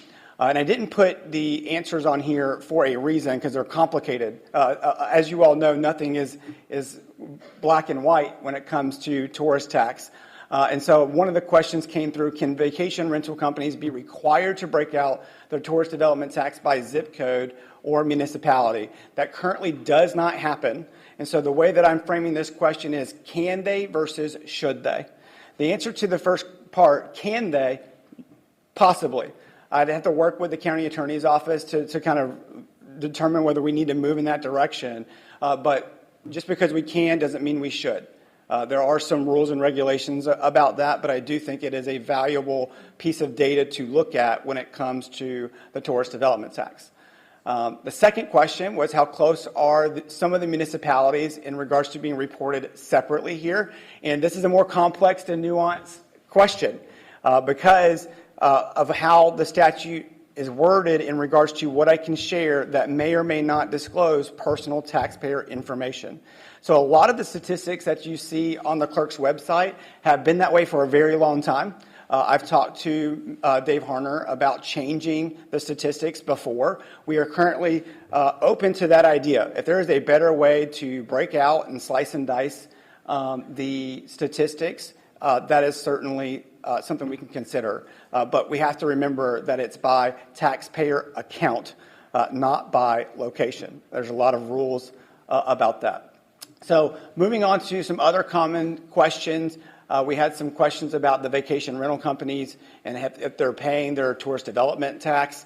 It's important to note that your companies that are governed by the VCA, that voluntary collection agreement that I mentioned before, they remit their tax either on a monthly or quarterly basis, just like they do any other dealer, and that information is one payment for all of the company or all of the properties that they potentially rented to in that particular reporting month.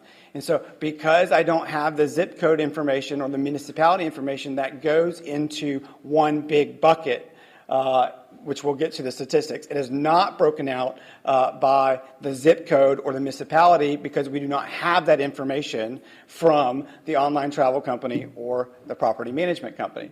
And so is there a way to verify that? I think that's another complex and nuanced question that I don't think I can sit up here and kind of, it would take me longer than the 3 minutes that I have to give the presentation, let's say it that way. And so then the final question how can the city and the counties best use third-party data to ensure short-term rentals are collecting and submitting the bed tax? That's another complex question. I think we all are in the best interest of Lee County, and there's multiple ideas that we can put our heads together on. And just because we can do something doesn't mean we shouldn't or should do it. So I'm open to ideas on how we best leverage a tourism market for the betterment of Lee County. Compliance information. So that first part was a lot on the collection side of it. I have about 6 or 7 staff members that are solely focused on tourist tax. Half of that team does the collection part. That's making sure that people register, people pay, that we have all the paperwork. Then you have a compliance section, which is what happens when you don't make your payment.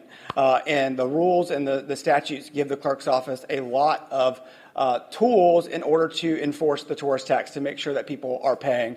So here's a lot of administrative steps. I'm not going to go into this in detail, but we give lots of notices to people. And at the end of the day, if you're not going to pay your tourist tax, the clerk's office has the ability to put a tax warrant on your property and to even seize information in your bank accounts.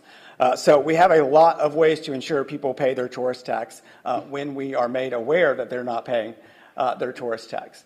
So switching gears to the audit side, so that's actually going to make sure that people are paying what they should be paying. Here are some statistics for you all. For the last couple of fiscal years, we do audits on individual accounts, on hotels and motels and property management companies. And so we actually do a bit of work to recover some additional revenue coming in through our audit enforcement. So we have a very robust process to make sure that people are providing us the records that we need in order to determine whether they paid the correct tourist tax, and then basically bill them, I guess is the easiest way to say, once we figure out that there was a gap in what they paid versus what they should have paid. And again, if they don't pay what was ordered, we can go back to that enforcement slide and say, hey, listen, here's your notice, and at the end of the day, we can put a tax lien on the property if we get there. All of our statistics that I've shared with you all today is located on the Clerk of Court's website. We have a page specifically dedicated to tourist tax.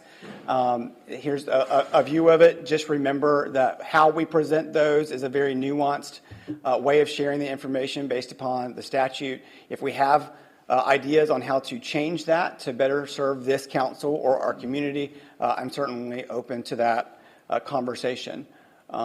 So important considerations, just as we're thinking about how tourist tax is collected, enforced, and audited, we have to remember that this is all by account type and account location, not the property itself. There's probably a way that we can do that, but the system that we use to manage tourist tax information and data is pretty antiquated. I do believe that we need to modernize that system, and so that's something that going into next budget year, I'm going to be looking at to determine whether we can get them to do the Tourist Tax 2.0. We've been using this system for the better part of, I think, 20 years. So I do think it's time to look at that system and make sure that it's meeting our needs today. And with a new system might come new features that will give us the data that we're looking for. Online travel companies are currently not giving us the taxpayer information along with their payments. I think that's something that's going to be an area of focus for me going into the next year. I think that's something we can probably do a little bit differently. And then, of course, taxes are paid at different times of the year, but the revenues are still given to your Board of County Commissioners on a monthly basis. And you get lots of stats in regards to what is collected and how that money is spent. So if someone in the room or someone in the community has a suspicion that someone is not paying their tourist tax, we do have an Inspector General hotline that allows the clerk's office to go in and do an investigation to make sure that they're in compliance with the county ordinance and that they're paying what they need to pay. So if a couple of our municipalities have their own local ordinances, if you had a question about whether someone was not paying their tourist tax, that is not something that we can tell the person. So if someone was to say, hey, is Kevin Karn paying their tourist tax, the statute prevents me from giving you that answer. But what it does allow me to do is go do an investigation into that individual taxpayer to ensure that they're A, paying, and B, paying the right amount. So you can submit that tip, and we will do a thorough investigation. But please know, you're not going to know the outcome of that, and that's because of the limitations in the statute. And so you will make a tip. We may or may not do an investigation, but you will never know the outcome. Just know that the person at the end of the day will be in compliance with the statute and the ordinance as written. And that is live. We do tourist tax investigations pretty regularly and pretty often. So with that, Mr. Chair, I'm slightly over my 3 minutes, but I greatly appreciate the opportunity to be here today and the work that you're doing on behalf of Lee County. I'm here for any questions that the council may have. Thank you, Kevin. I was joking about the 3 minutes, as you know. But Yes, sir. I'm glad the last thing you showed with the hotline, I'm glad you also had on there, submitter can be anonymous, because in our world, code enforcement, if you report something, a code violation, you have to give your information. So this is nice. So people will be more upfront and making complaints and questions. So any questions? Yes, sir. Kevin, under that hotline, is there a whistleblower, I hate to use the word reward, but... Did you say reward? Correct. So in a whistleblower statute where they get 25% of the recovery. No, sir. It's revenue. This is not Crime Stoppers. There is no reward. This is literally out of the goodness of our hearts of doing the right thing by following the laws. So no reward. Good question, though. That sounds like a Cape Coral question. Okay, Bill, go ahead. You got another one. Now you'll get a Cape Coral question. So,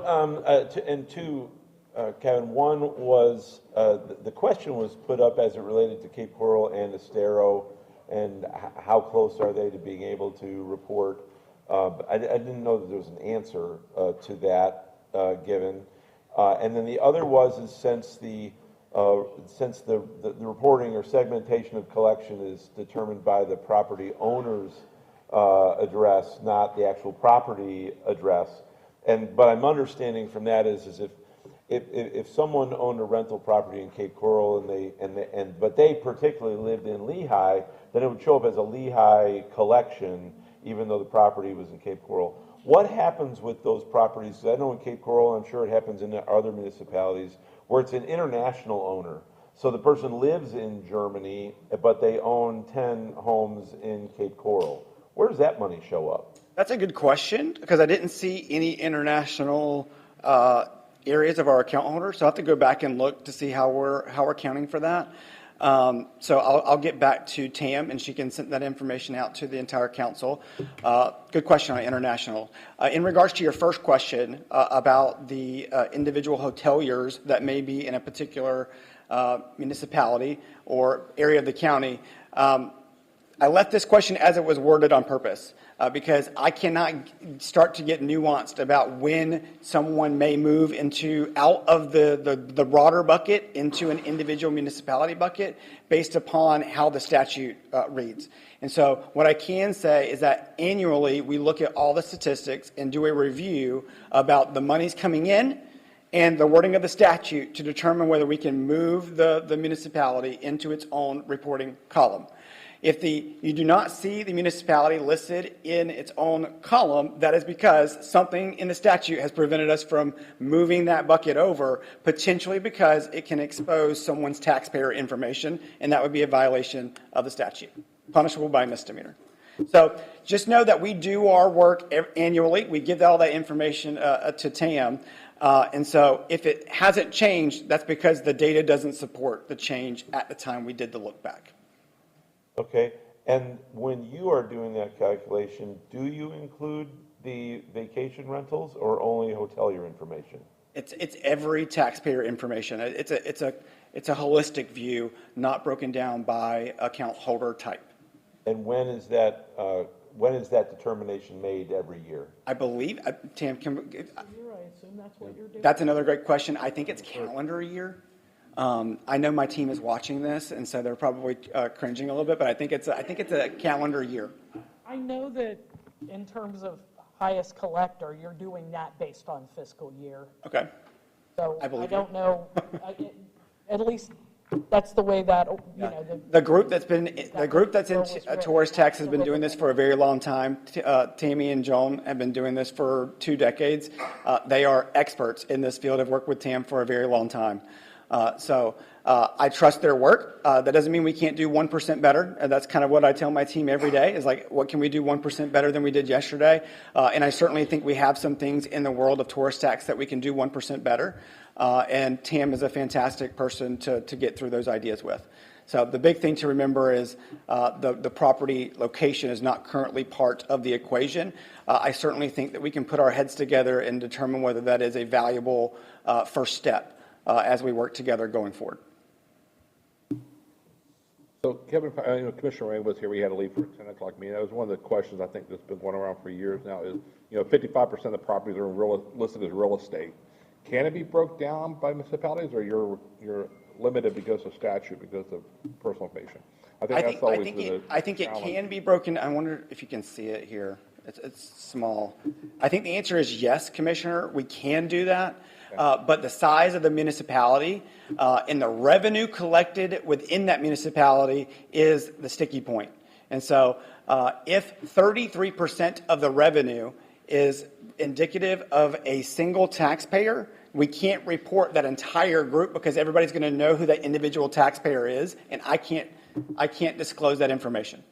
So I do think there is probably a better way for us to break these columns down. And I'm committed to doing that research for this group. But that is the historical reason of why these stats look the way that they do.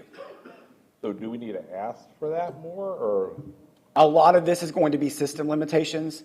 I've dove into the world of tourist tax quite heavily in the past 2 months, and a lot of this is system limitations. And so I am looking at whether we can budget for that next fiscal year so we can get a better system that will give us more granular reports. But that's another reason for how the data is presented to you all today. This group is very obviously the most important people in Lee County about this process, and you with your information provides more information, more depth of how much your office does throughout the year for this. So thank you to your staff for all the work you do, because it's always very, very complex. We're limited to what we can do by statute too, though. Jay, you had a question? Kevin, I may be way in the weeds deep. If I'm an individual taxpayer and I pay my tourist tax for a property I have, do I have to report the address of the rental property? Yes, I believe you do. Did I put a picture of I had a picture of the actual, I might have taken it out at some point because it was hard to see, but a picture of the form. Looks like I took it out, but on the registration form, you have to give us a whole bunch of information, and part of that is the address. And if I'm now a property manager, do I have to list every address that I'm collecting for, or just give a lump sum? It's a lump sum for all of the community. So as Councilmember Sankey was saying, if I am operating in Cape Coral and my business is in Fort Myers, when they remit the payment, that bucket of money, so to speak, from statistics is going into the account holder box of Cape Coral, not from Fort Myers. So I guess I'm asking the same thing Bill asked. He asked international, but I'm assuming there's people that are outside of Florida that own rental properties in the county. And I'm not one to speculate. My job as comptroller is to do what the law says. So I have, I'm going to speculate a little bit to tell you that some of these individuals may be paying through online travel companies. And online travel companies are not giving us the account holder information. So in today's process, if you're posting your vacation rental online through one of those online travel companies, we don't have the individual taxpayer information. Or the address. Or the address. Now, I do think there's opportunities for us to work together on that. I do think that is something we can explore together. There are a couple of ideas that I already have that I'm working with my staff, and eventually we'll get to a point once we do our legal research of reaching out to the county attorney's office and to TAM to make sure that is in the best interest of Lee County, because there are some risks associated to online travel companies. Okay, great. Any other questions or anything? Yes. Chris, great. Would it be possible then to, instead of showing it as just one real estate line, to be able to break it out for your travel companies versus your property management versus your individual owners? I can potentially look at that. I mean, this is something that's what I call a canned report out of the system. So this is something that the system already has, and I think that this is new probably to a lot of individuals in this room, because we don't currently put this on our website. So if what you're asking, Chris, is basically, let's pick one. Let's pick Boca Grande. What you're saying is for Boca Grande, you'd like to see a breakdown of the hotels, motels, individual property owners, and online travel company. If you look at the report that you submit, there is one line that says real estate. Real estate, yeah. And within that real estate line, is there a way for you to at least break down to say, this is what we collect from travel companies, this is what we collect from property management? So just break that down a little bit more, so that would at least provide some insight as to what you're getting from a property management bucket, not breaking it down individually, versus what are you getting from the VRBOs and Airbnbs and those online. So at least there would be some distinction for this council here to understand, X amount of that revenue or that tax, that bed tax that's coming in is coming from those online service providers versus local property management or individual homeowners who are just renting their individual properties out. Certainly something I will look into.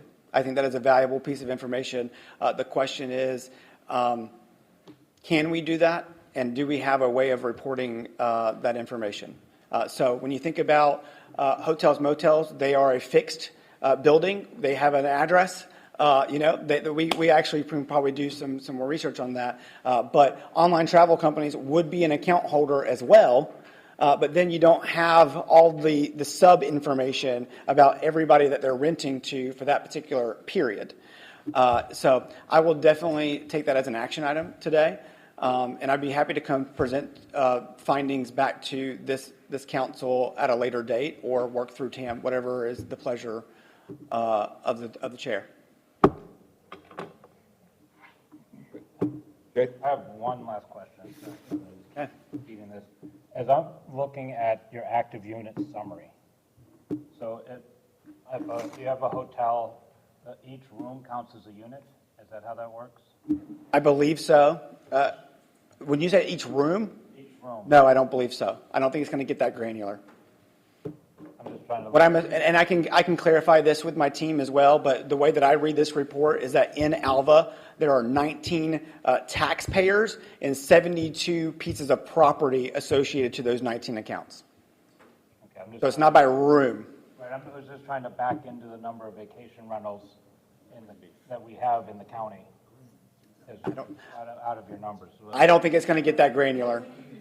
I mean, Yeah. that's not the way the data is, but is there a way to enhance the data so that we could, and I think that's the question. If this group is going to want more data, I will have to budget for a new system, and that's okay. I mean, that's not a bad thing, but In fairness, there is a campground at Caloosahatchee Regional Park that is paying bed tax, so I don't know if that 72 units is that, but it could be. Yeah, I guess so, yeah.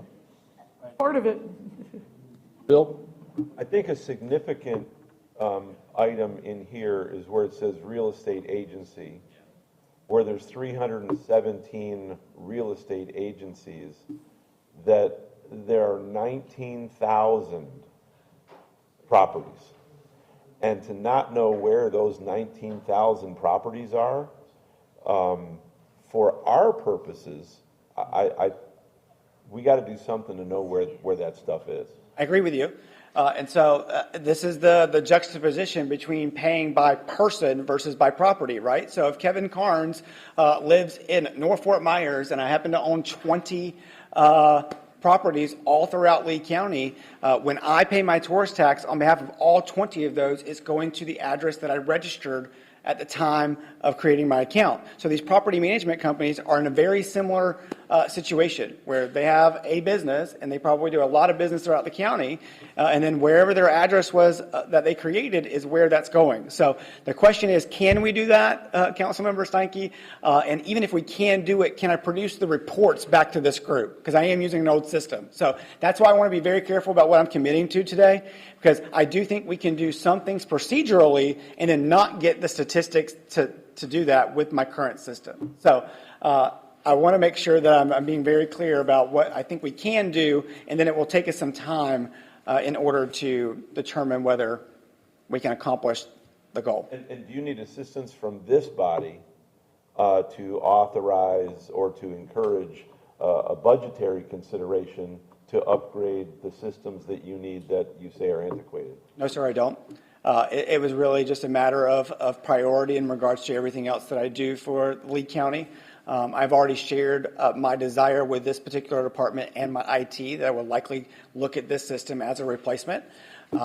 This has been a system that's been in place for a long time. They're a good vendor, but I think there are better options for us to consider. So more likely than not, we will budget for a new system next year, go through a formal RFP process, and then mark on an endeavor to implement that. On average, it takes around 12 months to implement a new system.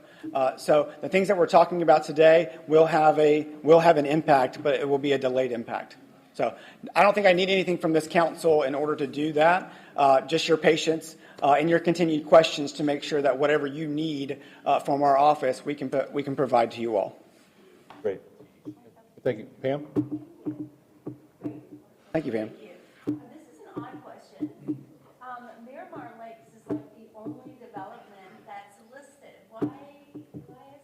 Because it's by, I think this particular report, I asked her this morning, it's because it's by the zip code of the account holder. Because I had the same thing. You see a couple of like Pine Island and Matlacha and Bokeelia. I was like, that's interesting. It's all part of the same location, but it's about the zip code that they put on their application. And so then when we put that in, this little CAN report spits that out. To your point about international and out of state, great question. They might be doing real estate agencies, or they might be doing online travel companies, but it's certainly something for us to confirm. Good question, Pam. Thank you. Cameron. I mean, just to clarify, and again, it's all a matter of detail. When you see Fort Myers, that does not necessarily mean the city of Fort Myers. That means a zip code that the city printed on the letter is Fort Myers. Because I'm certain there are things in unincorporated Lee County, as a resident of unincorporated Lee County who has a Fort Myers address, So keep that in mind too. All of this is a very, very tricky conversation. Zip codes and municipalities don't always line up. Yep. They don't. Very, very important distinction, Tam. Thank you for making that. Okay, thank you. Happy holidays, everybody. Thank you so much for your time. Thank you for your time, Kevin, and thanks for being patient. Thank you for the information. Okay, we have some new business. Do we have a quorum for approve the budget? Yes, sir, I believe we do. Okay. First matter of business is approve the Q4 fiscal year 25 in light budget of report time, in April. I'm going to do this instead of asking April up. For the VCB operating budget, our budget expenditures for the year were about 94%. Next slide, please. The beach and shoreline program expenditures came in at 91%. And I'm going to speak for Jeff here. The sports development expenses came in at 95% of budget. So that's where we landed for the year. I would like to respectfully ask you accept these budget reports. So moved. Second. We have a motion and a second. Any other discussion? Any public comment? Come back to the board. Any objection? No objection. Motion carries. Thank you. Next, we have to appoint the TDC vice chair. So, any nominations for the floor? I'll renominate Jay if he's willing. Okay, we have a nomination. I'll second. We have a second by Tony. Is that voluntold? I'll try to be here most of the time, Jay, but I should be here most of the time, so, okay. We have a second motion. Any other discussion? Any objection? No objection, motion carries. Thank you. Thank you, Jay, for serving again, volunteering. Next, approve the 2026 TDC meeting dates. Tamara, you want to talk about the dates or all?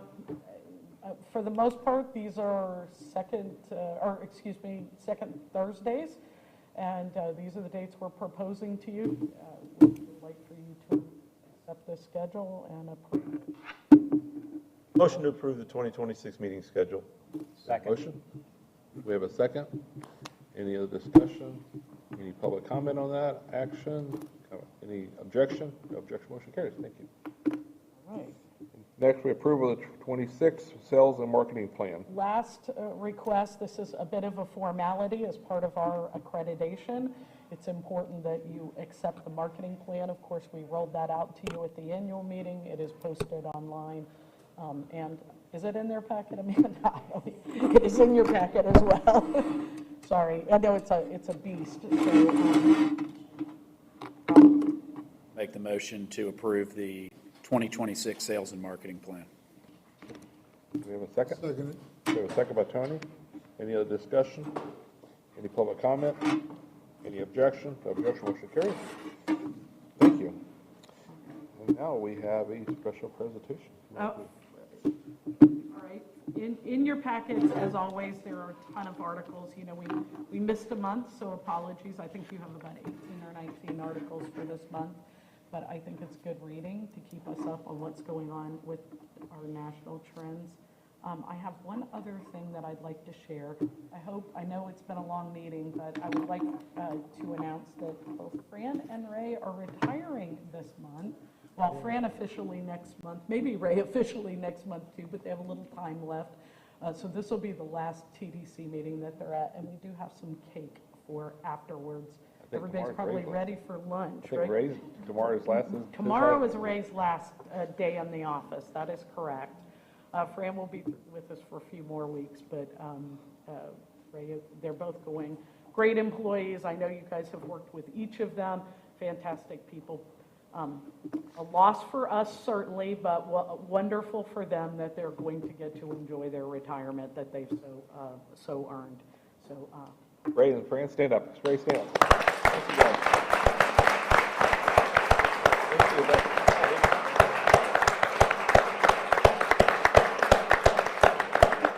I just want to personally say thank you to both of you from Lee County. You guys have been great team members, and congratulations on your retirement. We really appreciate you and everything you've done over the years. And please enjoy your life and enjoy your retirement. You definitely deserve it. So thank you. Anybody else have any discussion? around the table. Yeah. Tony, do you have anything? Just beach renourishment is done, and Sanibel got their 300 1,000 cubic yards as well from Blind Pass to Bowman, so all done. Happy holidays. Thank you. Happy holidays. Anything from Forest Beach? For the sake of time, not this time. Okay. Pam, do you have anything? Oh, just as always, I love the holidays. Merry Christmas, Happy New Year. It's always such a pleasure to be here with everyone, and this is my favorite board, so thank you all. Pleasure serving. I love my time here. Thank you so much for the way you help our city, Cape Coral, develop and attract customers and come out and celebrate the new year with us at the ball drop. It is an absolute blast. If you've not been there, come to the early one, come to the late one, whatever, just come. Thanks. Mars, have anything? This gives me great insight coming to these meetings to help our city out. So I get more information here, which I can take back to the committee. Thank you very much for all the TDC people, DCB people. It's a real motivating factor. Thank you. Merry Christmas. I have a couple of things real quick, just highlighting that FRLA is having their tourism days up in Tallahassee during the session, January 20th to the 21st. You can make it up there. It's a great opportunity to support the tourism industry, and we have a great block party, which hopefully Lee County can be a part of this year. We're also have the FRLA annual golf tournament will be back in the spring of 26. And then this past October, we had the Culinary Classic that featured all of the local high schools that have culinary programs. We had a cook-off. Island Coast High School out of Cape Coral was the winner.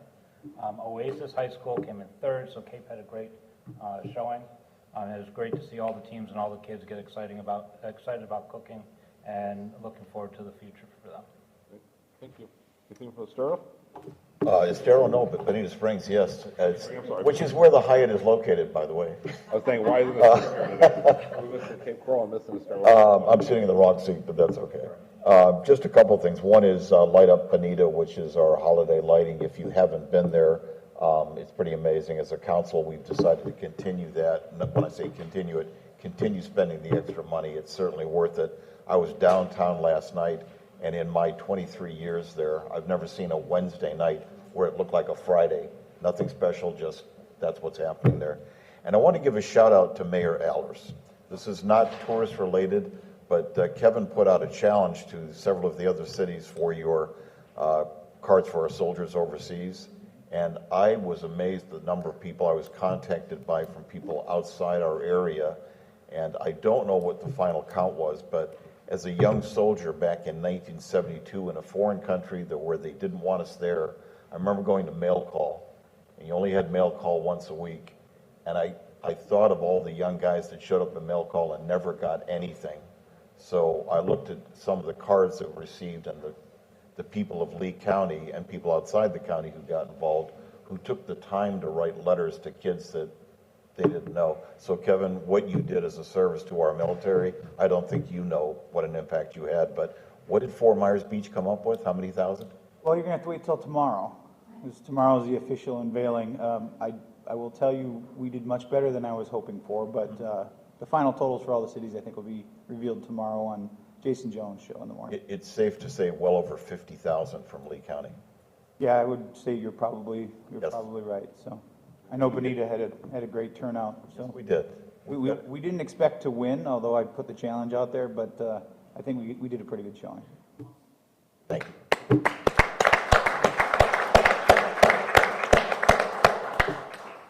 Well, again, thank you, everybody. Have a great holiday. I just want to share, December 22nd, we're having the grand opening of South Seas. They'll be out there for ribbon cutting, so it's right 3 days before Christmas. So South Seas doing their grand opening on the 11:30 on the 22nd. So everybody, happy holidays and happy Hanukkah. Thank you. We're adjourned. I don't think that